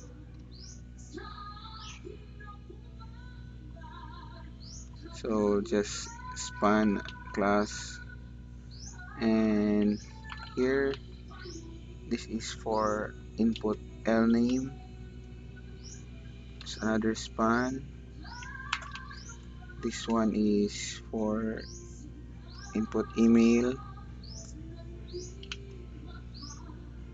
and this one is for password, and another one for confirm password.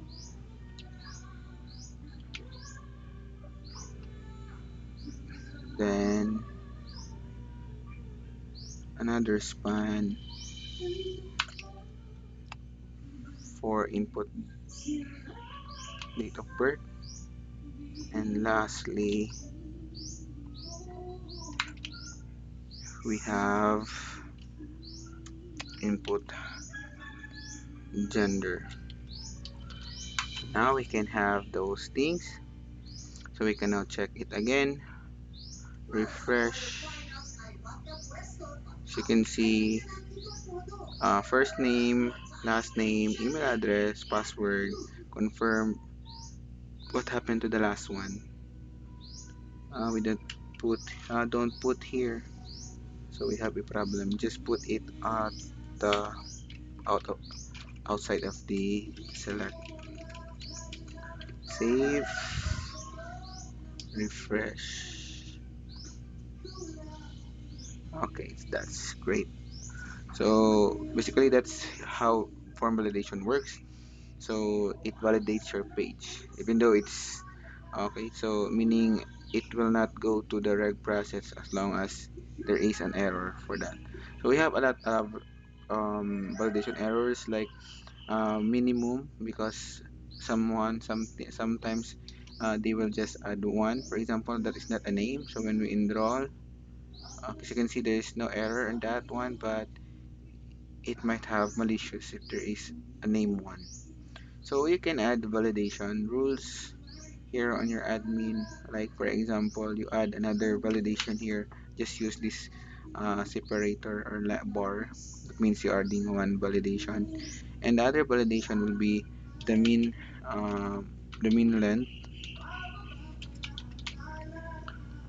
Let me check if I am correct with the mean length.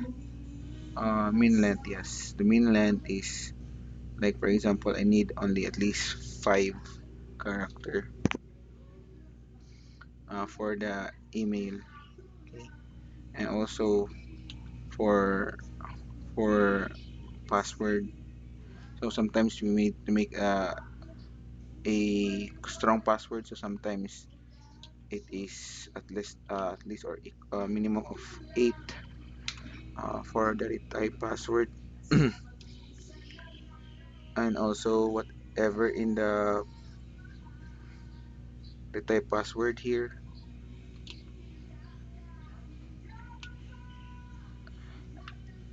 And for the name, okay, main length for that is, like for example, 5.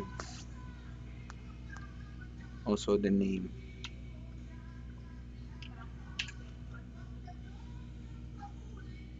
Okay, gender and required is not already, no need for the required because you have a specific value for that. So right now, as you can see, even though you supply data, like for example, for first name, put one, uh, that one, email address, put one, so password, put that one. So when you enroll, you put, okay.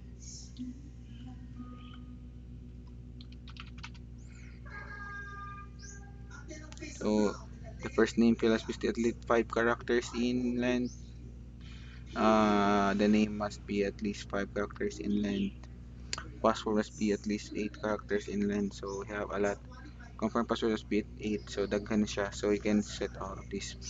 Then it might your user might have a problem because if there is a problem, you don't know what is their problem. So to do that, you can just go to your form and go to the value and add value here. Add value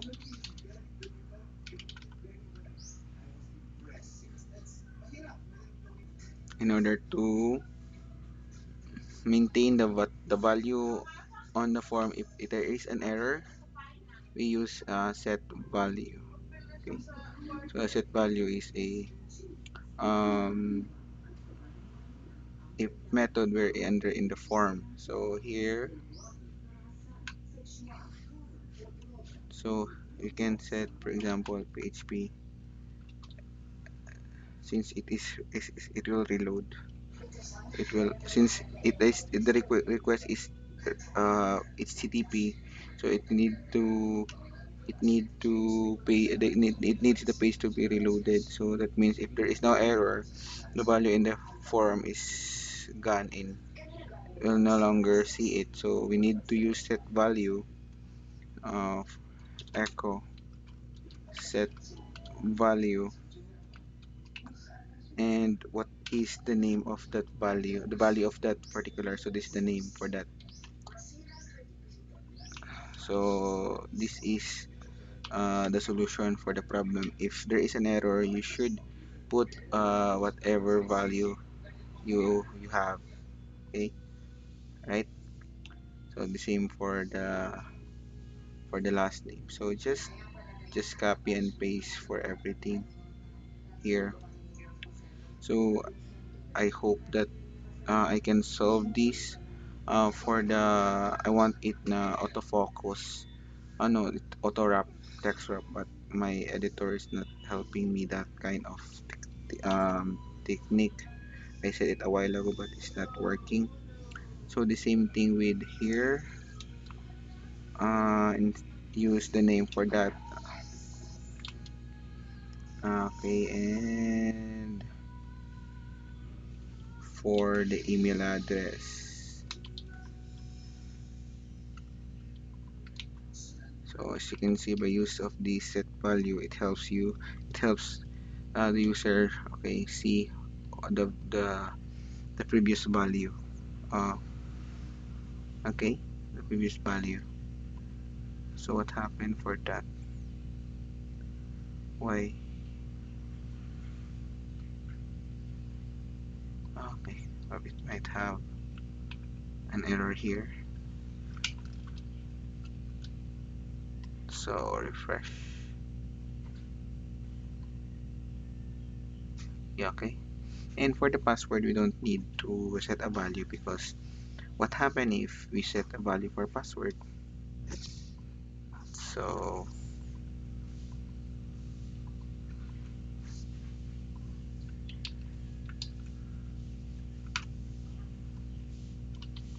it might have a other user, like if it is saved or the cache is saved, so it might have a problem. So for example, set value for password,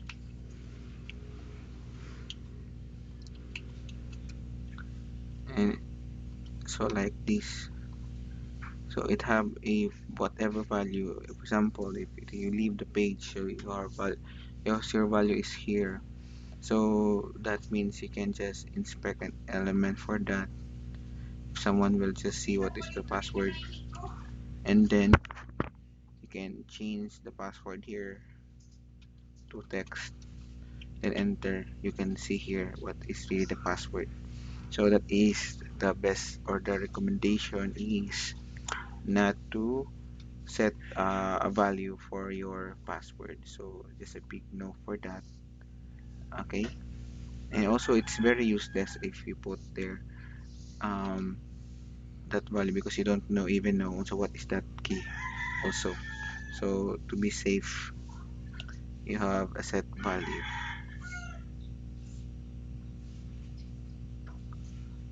for that one. And also for the here for the date of birth, so also change that one and put a set value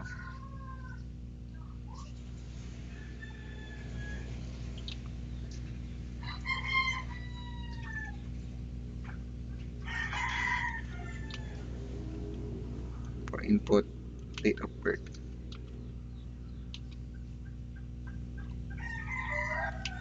Okay,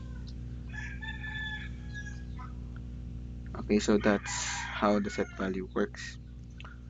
So once it is good, so we can just perform also some rules, like for example, we have a valid email address. We have also here in the form validation, where the form validation, it gives you email, valid email. So it's a valid email, you can just use that one for this unintended for your email. So you can add another rule for that for email. And lastly, we have to know that um, set rules, password type is matches the password, so we can just add another one, matches, and it matches to input password.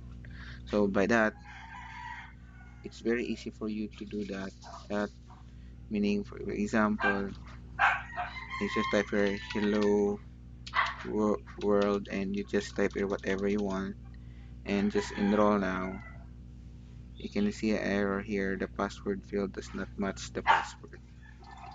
Okay, so it's really good. And also for the email address, I first is I'll be removing the for the email address, I'm removing the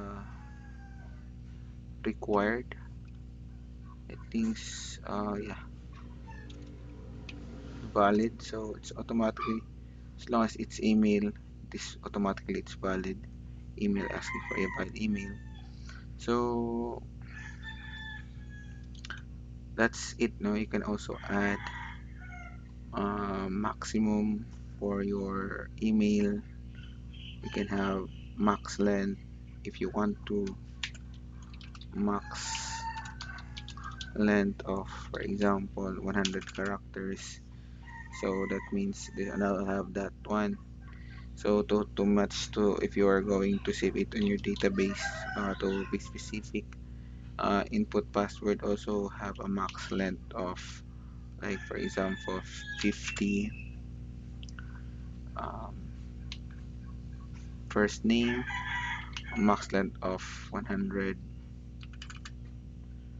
because there is no such name as 100, max length of 100 also, and password we type is 50,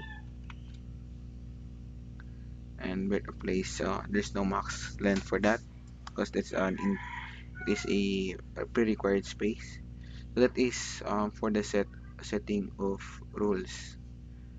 So once, this is how we do for the form validation. So basically here, what we have is just a form for registration, but we need to check if the form is have a validation, meaning it reacts if what really, if the form is required, if the form is empty, the input field is has a minimum. So the form validation, it will later help us in developing validation phase in our system. So once again, when you click that one, it gives us this validation. So now we are going to improve this, and we will just to create our validation using a jQuery.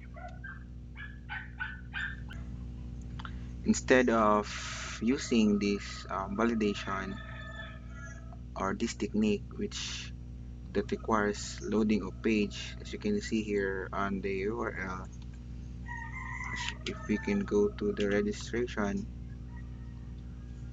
it needs to go to the reg process to make this validation result. So we need to update this, and we have to do some modification. So first thing that we need to do is we have to add the jQuery or the jQuery library in our project. So we go to GS, our resources, and create a GS folder, and type here GS, and go back to the folder where we downloaded a while ago.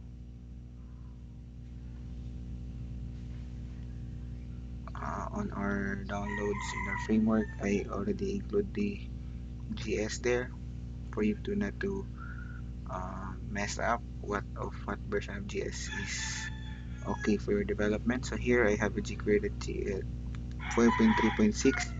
I'll just put it here and click OK. I have a jQuery version 3.6.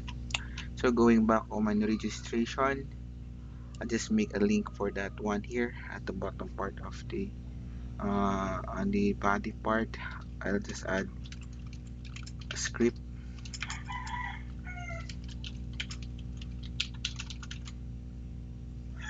and add src to locate the source of the file. Same thing, just echo base URL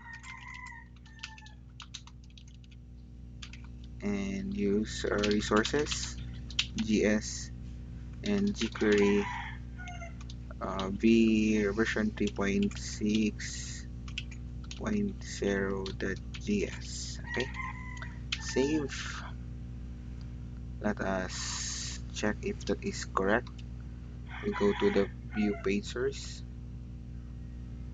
view, right click on this page, view page source, and go for the bottom part, localhost div. Okay, if you can see this bunch of code, meaning that you are connected to the jQuery library, so it's now good to go. So next thing that we are going to do is at the bottom part here, we are going to create a script. Okay, and to make it to check if it's working,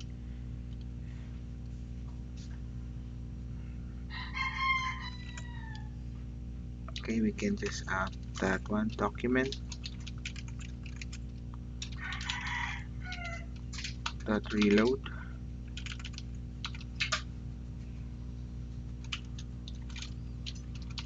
function, and just type alert, do some alert notification. The page is reload. Let's try.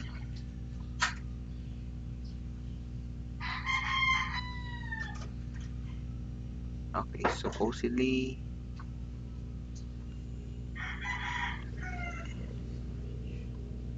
it will have a notification. Let us check. Okay, instead of having a reload function, it should be that ready function. Sorry, my bad. Let us try it again. Save and refresh. As we can see, we have now a alert notification on our page, meaning the page is reloaded. You can see this one, you are good. We are connected to jQuery. We can access the JavaScript script, and we can do some modification of our page. Okay, so next thing that we need to do here is to control our form. As you can see here, when we click this enroll now, it goes directly to the reg process, which is good a while ago, but now we need to submit data or transfer data in the background without reloading the page. So to do that, we need to click the button without reloading the page. To do that, we need to add something in our form. Instead of using class, we need to add another one, and we need to add ID, because ID holds the name or identification of the element, and this is used for JavaScript or CSS. So I'll put it ID here, and I'll name it to reg form. Okay, reg form, or we can admin reg form. So that's the name of your ID. To do that, we can just use this ID. Go to the bottom part here and type here the selector, or the selector for ID is used for that is uh, ampersand. Oh no, a hashtag, where that means ID, and the name of that ID is ID reg form. Same thing what we did on our CSS, the same selector, hashtag admin that reg form, and then if it is submit.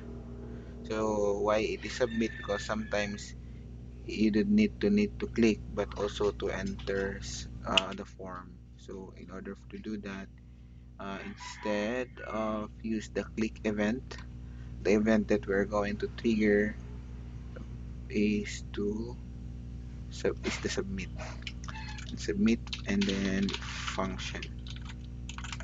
So if that is the case, we'll just to return it false. So basically what we did here is this. When we click enroll now, the form doesn't do anything. Okay, so that's that's we need. Okay, okay, then all we need to do here is to grab some data on our elements here, to grab some to get what is the data for our elements here. So to do that, we need, a while ago we used our attribute name to select element in the PHP side. Right now we are going to use ID selector for to select an element here. So that's how we can do it. So first thing is the first name.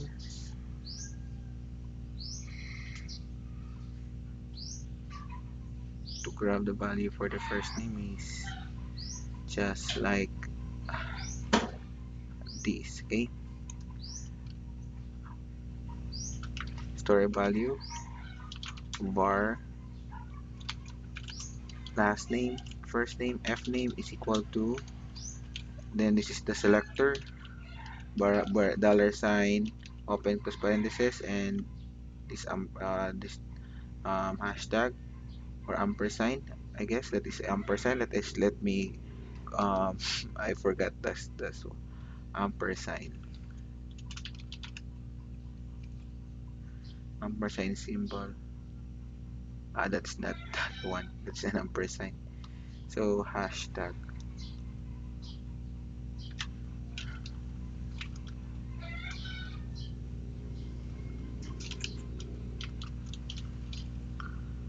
symbol. I guess this is it. Okay.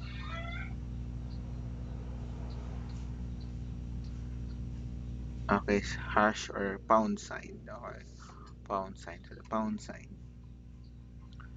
So that one, and make sure to use in that ID,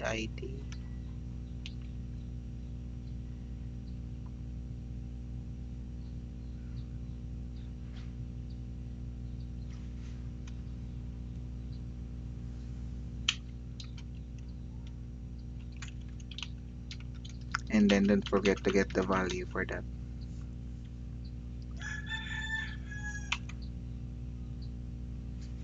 Okay, then do the two things the same for first name var last name rather, and use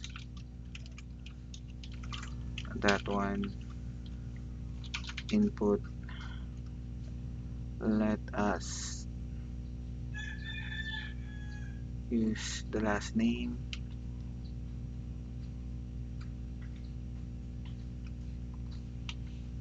and val.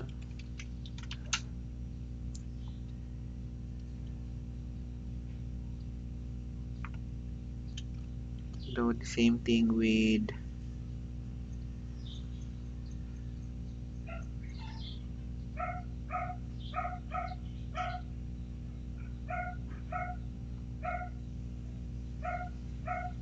the email.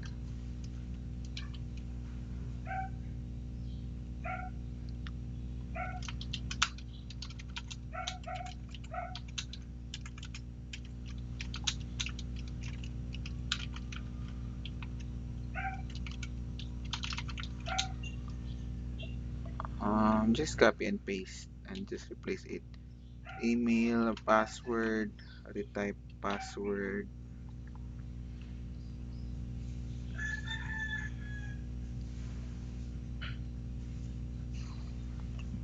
retype password. Let us do the same. Email, input password, sorry, and retype password.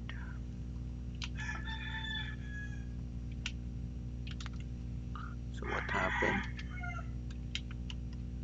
Retype password. Then last is the date of birth.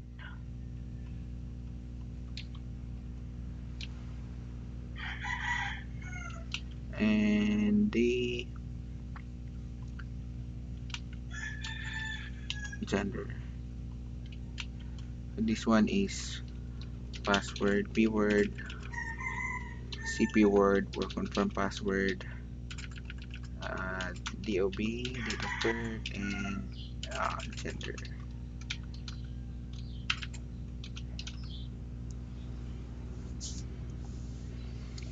Okay, so now all to do is to send this data through the form by using AJAX request.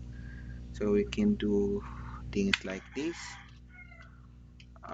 variable.post. Okay,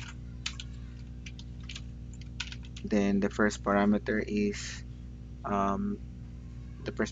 the location where you can send this data. You can use php echo base URL, then the admin. First URI segment is the admin, and the second is reg process.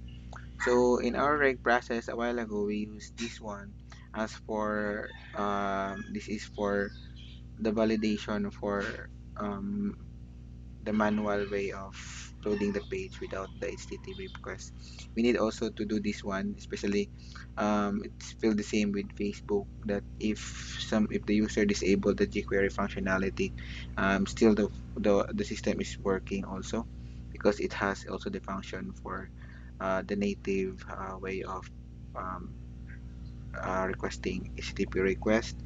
So we just need another one for this one to see you the difference also. So we just leave it there and just create another one, public function reg processes reg process one, and this is intended for the AJAX request. So the same thing that we need to do, but first we have to text echo just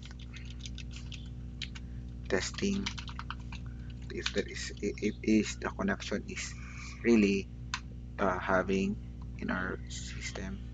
So we have that reg process one, and just automatically have a function, and we have a return data, which is we name it to data. So that's it. So we can just alert on the screen or output something. Alert is a method it outputs in the JavaScript to test if something is working good or what. So just type data. So whatever the data we do, so it calls the admin reg process one. So if it is called, there is an output there stating echo testing. So whatever that data it's been called there is stored in this variable data. Then we go to output it using alert. So what happened? Refresh. Okay, go to the file, this one, and reload. Then enroll now, and now we have this one testing.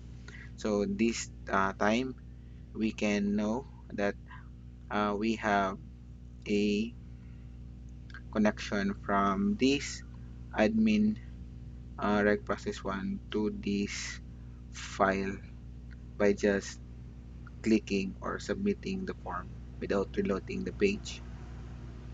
The next thing that we are going to do is to submit this data. Okay, to do that here, we can submit it through arrays, or we can just put it manually.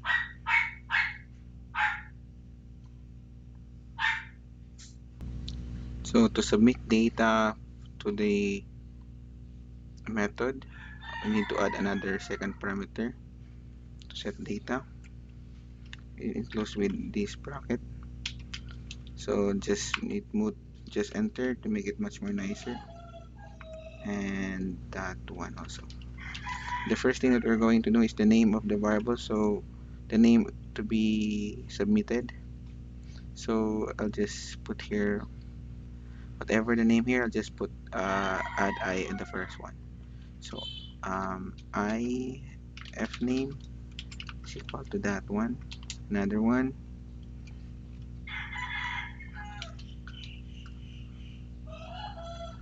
I L name is equal to that one. Email, I email colon to that one.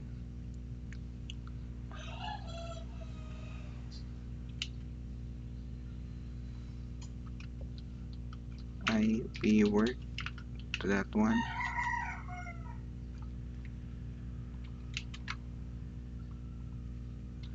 I C P word to that one. I D O B, and I gender to gender.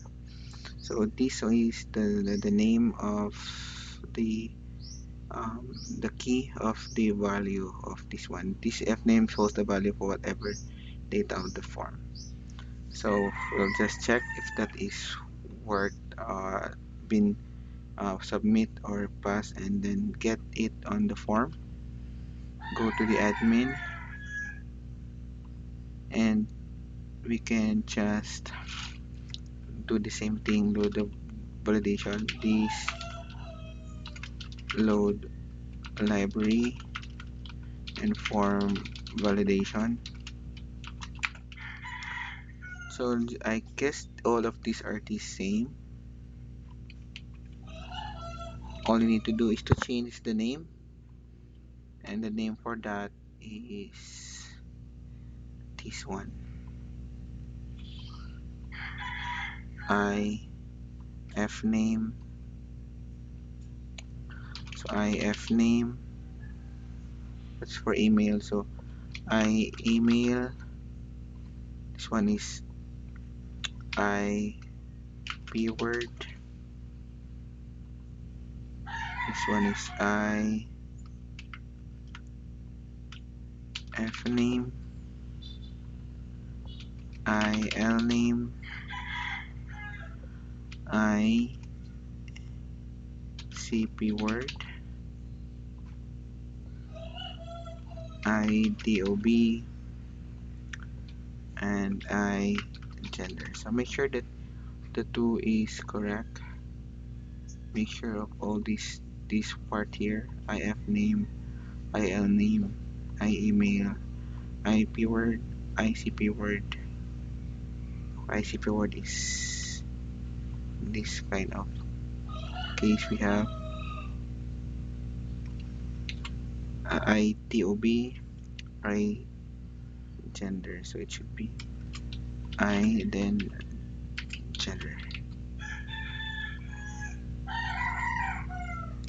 I gender, ICP word. So everything is set up, so we can do the checking by using this.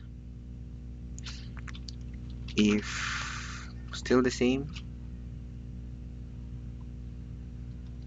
if this isn't true, uh, do something. If else, I'll just output here the validation errors, and let us see if it it has an error that we can get into.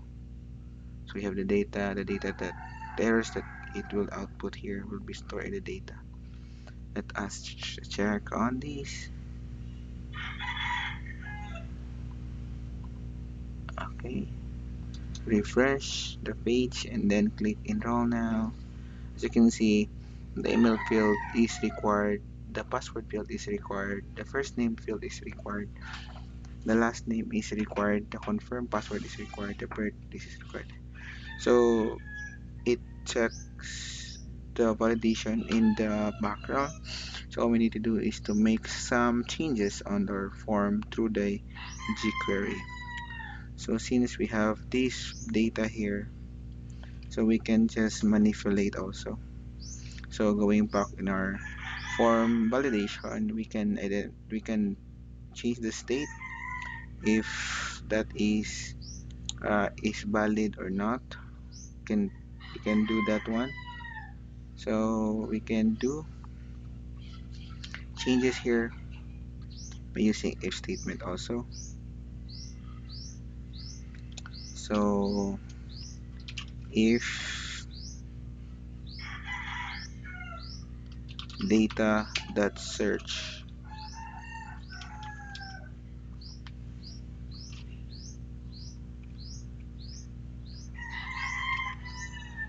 that one, if data dot search, this is intended for first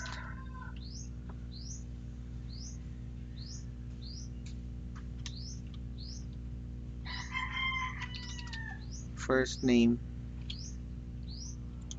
So meaning what this basic thing is, if there is a in the data that has a value, if you search first name,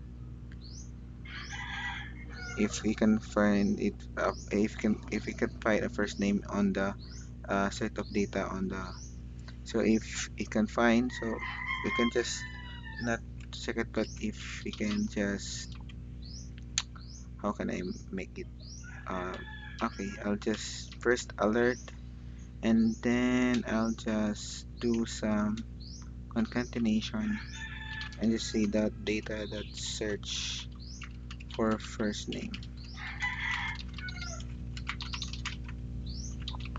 So as you can see there, what is the result for that is this. So we have an error.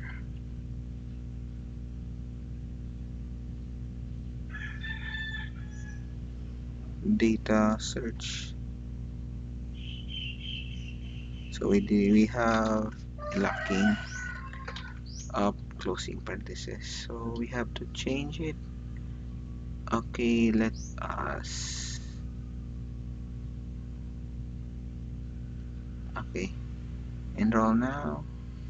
As you can see, the password field is required. So if you can, if on the list item here, it found that there is a first name, so the result is 82. If you cannot see, like for example first names, because there is no first names there, so what happened, if you cannot see, it means -1. So the logic is, if it is greater to -1, uh, meaning you find some in the result here. So we'll just use safe statement here, if, and we have, if data search is greater to -1, so meaning there is a first name there, for the first name. So I know that we have a first name that results on our validation. So next thing that we're going to do is make an alteration on the input first name element. We do that and add dot here and add class for that one. And what class you are going to add is invalid. That's correct. Let us check on the form validation. Is valid, is invalid. Okay, is invalid. So that is invalid, meaning there is, you need to make to turn it into red. So what happened, that for this one we'll check. Okay, so when we click enroll now, it makes this field look like that one, and it tells that, it makes us tell so that there is a problem with this part, with that part. Okay, we can do that one. So we can do all of those things here. So just use this one. If another if we don't need to use if else, because if we want it that all of those data will be done in the same time, because if you're going to use nested if else if there is a problem here, it will just end up here and there is no problem on the other one. So we don't need that one of that logic. So I just want you to present siguro similar to what I am really thinking, to avoid that problem. So right now this last name and this one is last name, and just put here L name. So what happened, I want that all of those, when I click, if there are two errors that have, so I want that all the two will have the same error message, because if I use else if here to combine the script, so what happened, only it will load first the if statement and this one will no longer execute. So like that. Okay. See, so you see the difference if both of them are only if statement, not else if. So that is the case, so that's why I am using also if here. Okay, so to make that one checking the same time. Okay, so the same thing that I will be using for the password.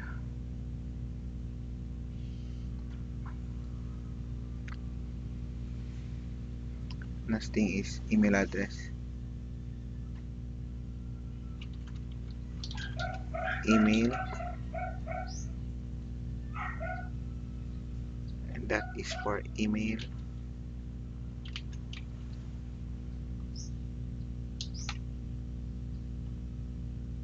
Okay, very good. And another thing is for password.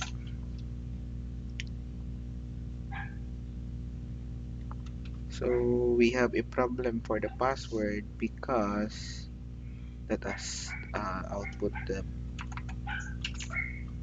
alert data.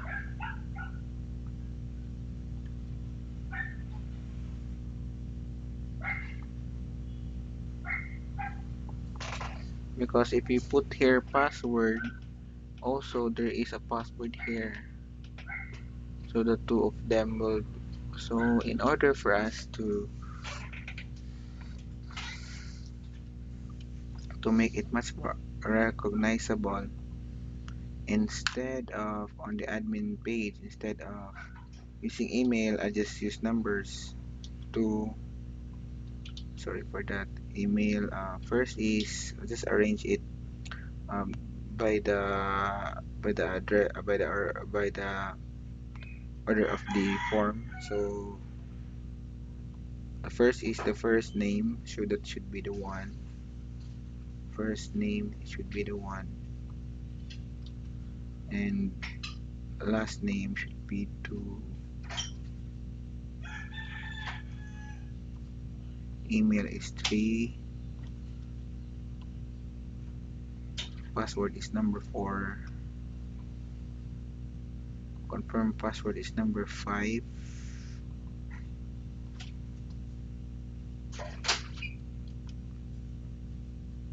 And DOB, date of birth is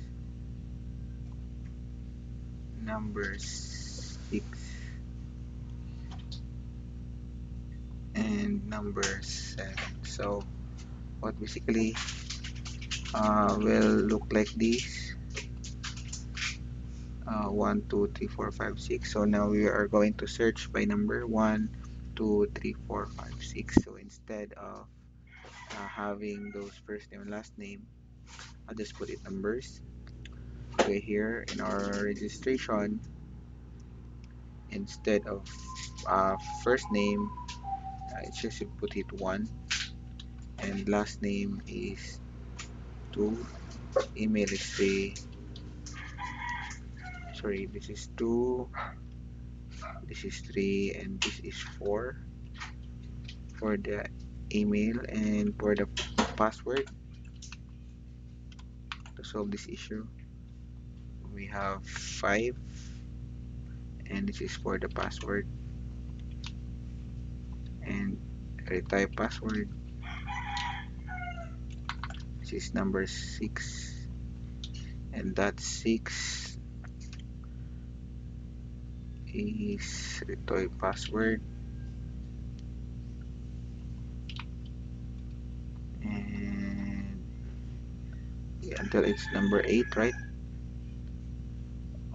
1 2 1 2 3 4 5 6 7. So what happened is 1 2 3 4 5 password, and I have a double for my email is 3, right? 1 2 3 4 is password, so password, and retype password for number 5, and DOB for number 6, and number 7, the ID that you are going to change is input gender. So as we can see now, refresh, as you can see, all of those are having a required. So we have here a thing that we need to do. We have a notification that there is a problem there. Next thing that we're going to do is to use some elements in the Bootstrap 4, like we can use popovers, like this popovers. We have to use this, like this one. What is really the problem? We can append to put it in our page. So let's try to embed it. First thing that we're going to do to implement popovers is to load or in our jQuery the bootstrap.js file. So we can go to the downloads framework again, go to bootstrap 4.6, and go to this folder again, and go to the distribution. You can have here the GS folder for bootstrap, and we can use this bootstrap.js. Just put it in our project directory for resources and GS, copy that file. So all we need to do is to link it on the registration view here at the top. After the query, add script, src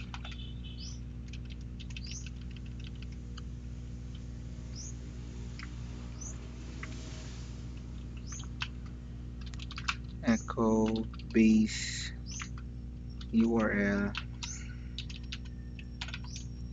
We have resources GS, and then we have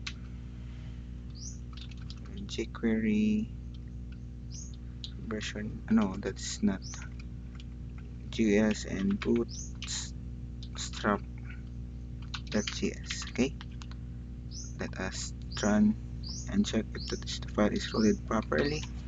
We go that one, go to page source, and you can check the link here if the file could directed to the bootstrap.js. You can see this file, meaning that it's already connected in our project. So now, next thing is to use the popover. This is the documentation for popovers. So you must include popover minute before bootstrap.js, or use bootstrap bundle images, or okay. So we need to use the bundle.js for this one. Sorry about that. So we just copy and go to the bundle.js and go to our project and put it here for the bundle, and tap here bootstrap.bundle.js. Okay, then refresh on our file and check it over for your users if it is connected. Okay, yes, that is connected. So next thing that we are going to do is to check again on the popover documentation. Okay, so this is how we do it. Enable popovers everywhere. So this is how we do it.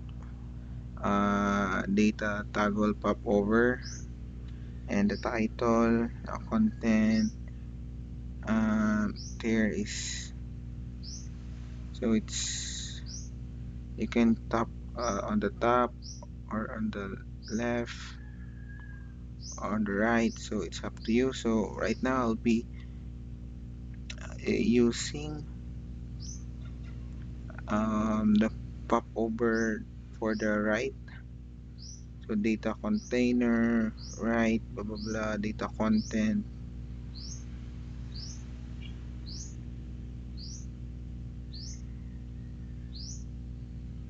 Okay, so let us copy that file that I highlighted, the documentation, and then on the first name, on the first name, on the input box, I'll just, instead of have a wrap text, I'll just enter the value so I can know, and then move the focus one and this one, data container body, data pop over displacement right. So let us know if it is working.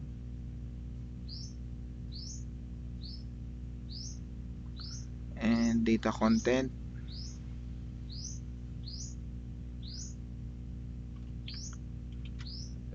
just this one is also going to copy.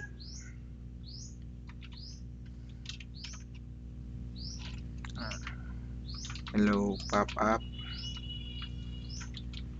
let's try.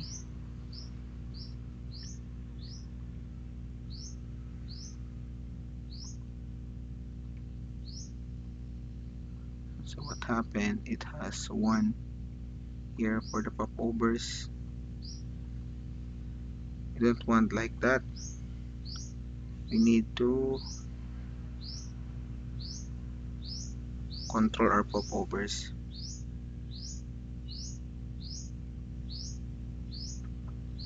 Refresh, it's on the bottom part. What is,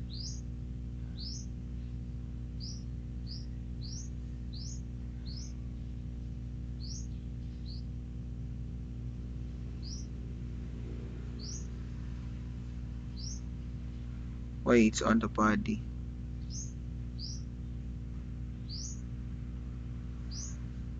For a while solving this issue.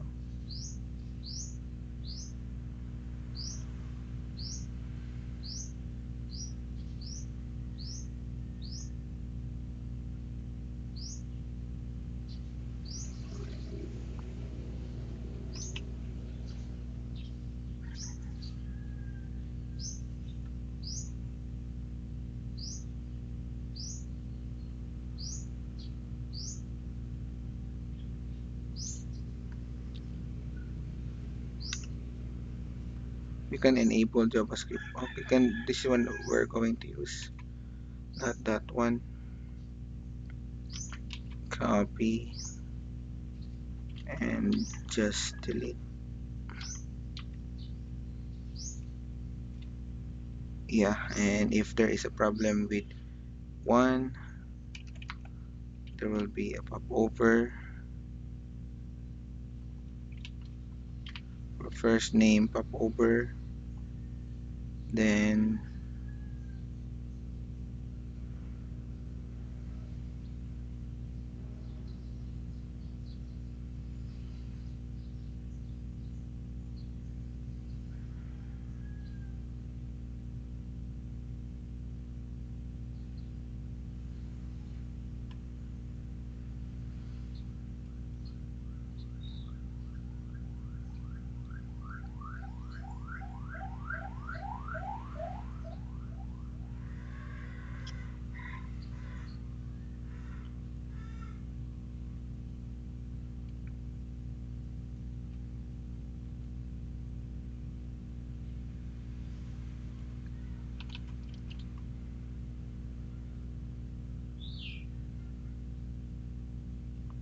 content,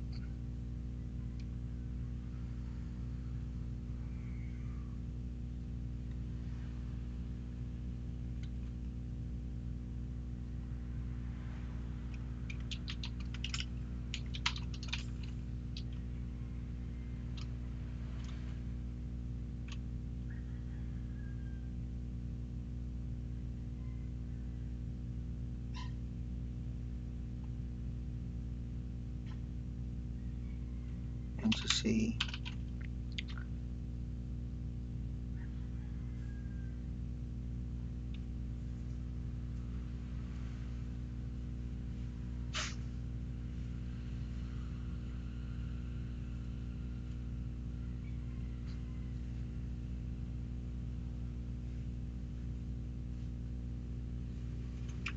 error, and just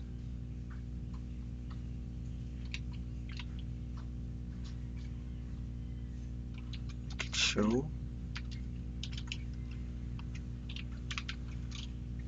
and other popovers that may use option show, and then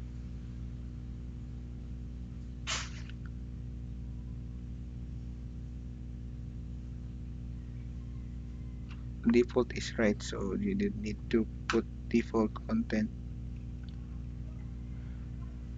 Let us check if this is working.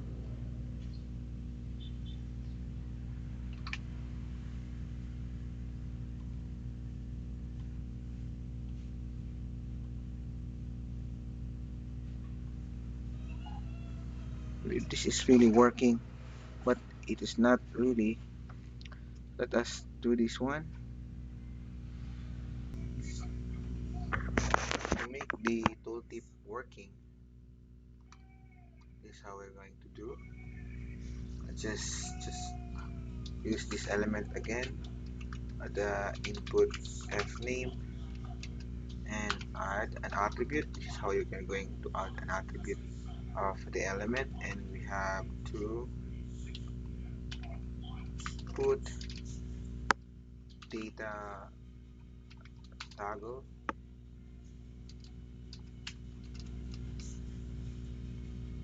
and this one we have tooltip,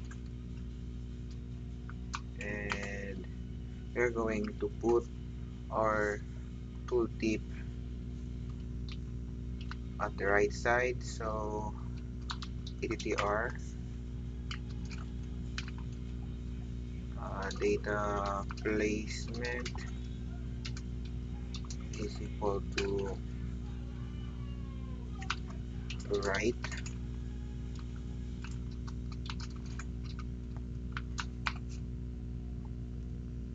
and the content for R is depending on what is the validation error.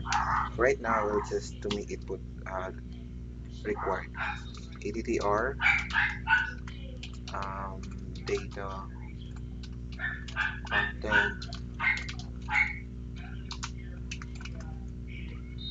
um, first name is required.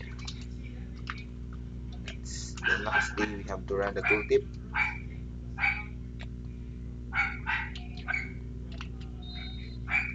Then pop over.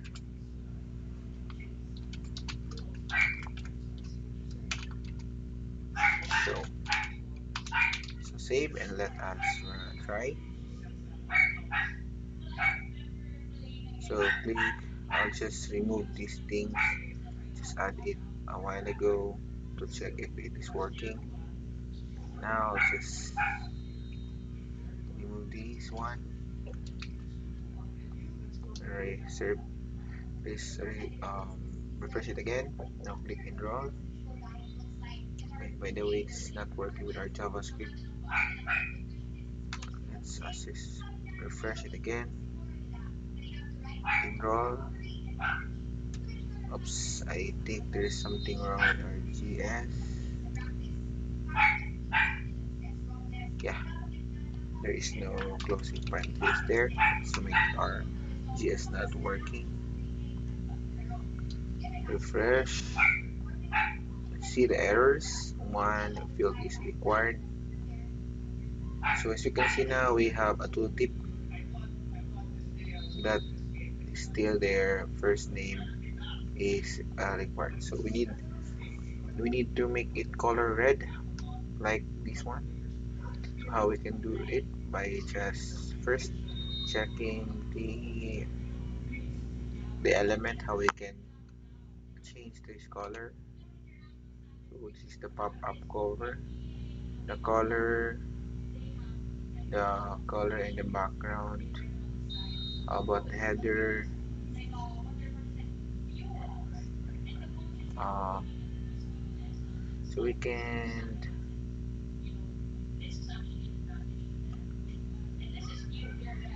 get this icon also, the color for this one. First know what is this is the color for the border color, and we need that kind of color red in our background of our tooltip. Just copy this color red code here. Next thing that I will be doing is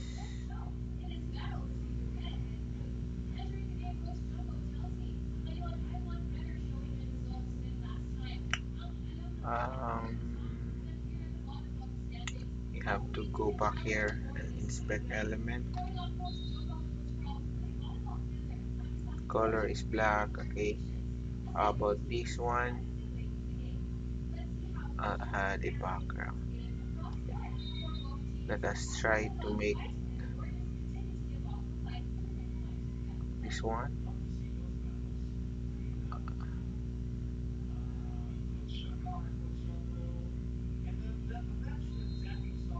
How we can do this? Pop over.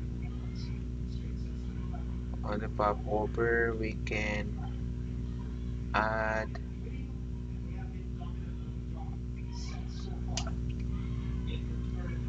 the background.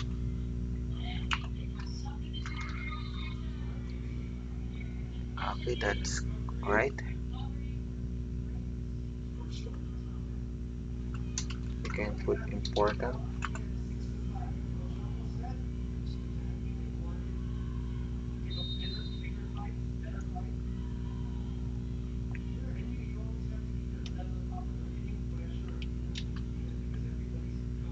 Pop over. So next thing that we can do is create our own style under the CSS. We can make a file here and look here modification.css, and after that we have to put here the pop. We have to get the address. I need all of these here to copy because I have to get the entire address of this pop over, or we call it the class. Put it there, and I don't need everything. I just need this one. Yeah. After this, Then go to the registration view and now include it in my style. Link reel, echo base URL,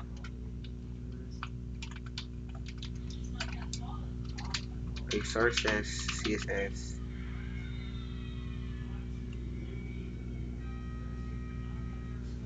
and then do modification. .css. Let's try if it is working. Refresh. Log hub enroll. Yeah, that's working. The next thing that we are going to do is this white icon here for that, where we can find it. We can click that one. In here, the div arrow.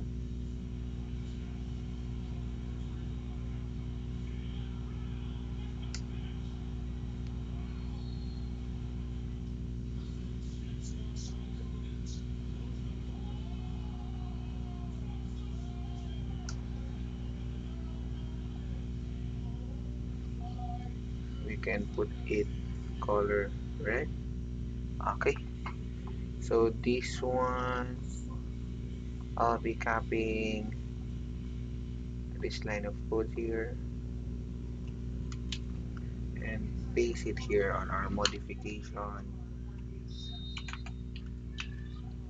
and right here important,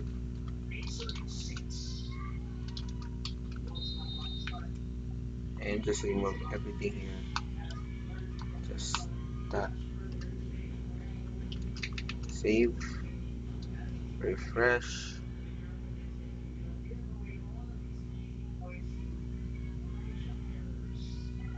Okay, very good. Now last thing is the text here. We need to make the color white to make it much more nicer to look at, and the color for that is color white,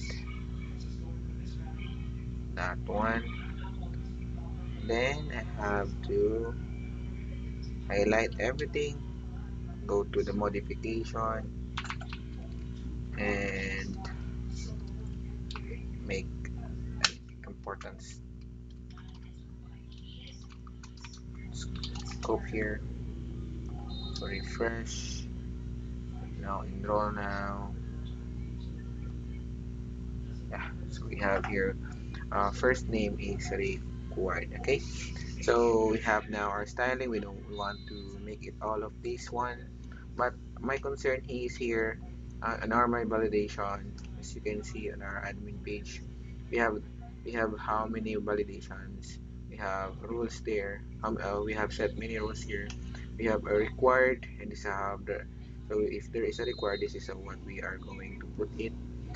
If for example the error is um, that is at least must be at least 5 characters length, so you must know that one.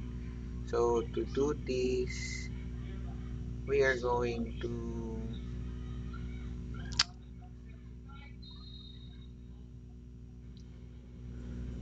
get the value for this one, and we're going to get the value for this one, and to know if we're going to put it in our tooltip. Okay, so to do that, we're going to remove all the P. So go to form validation, the form validation um, field. We have here a div class. So here you have the prefix and the suffix set delimiters. We can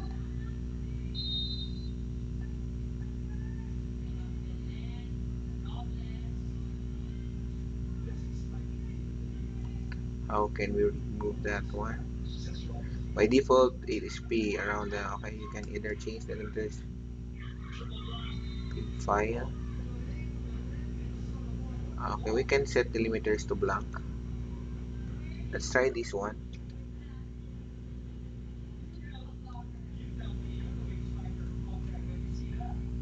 This part, set validation set errors. And here, for this one, and we have to set it.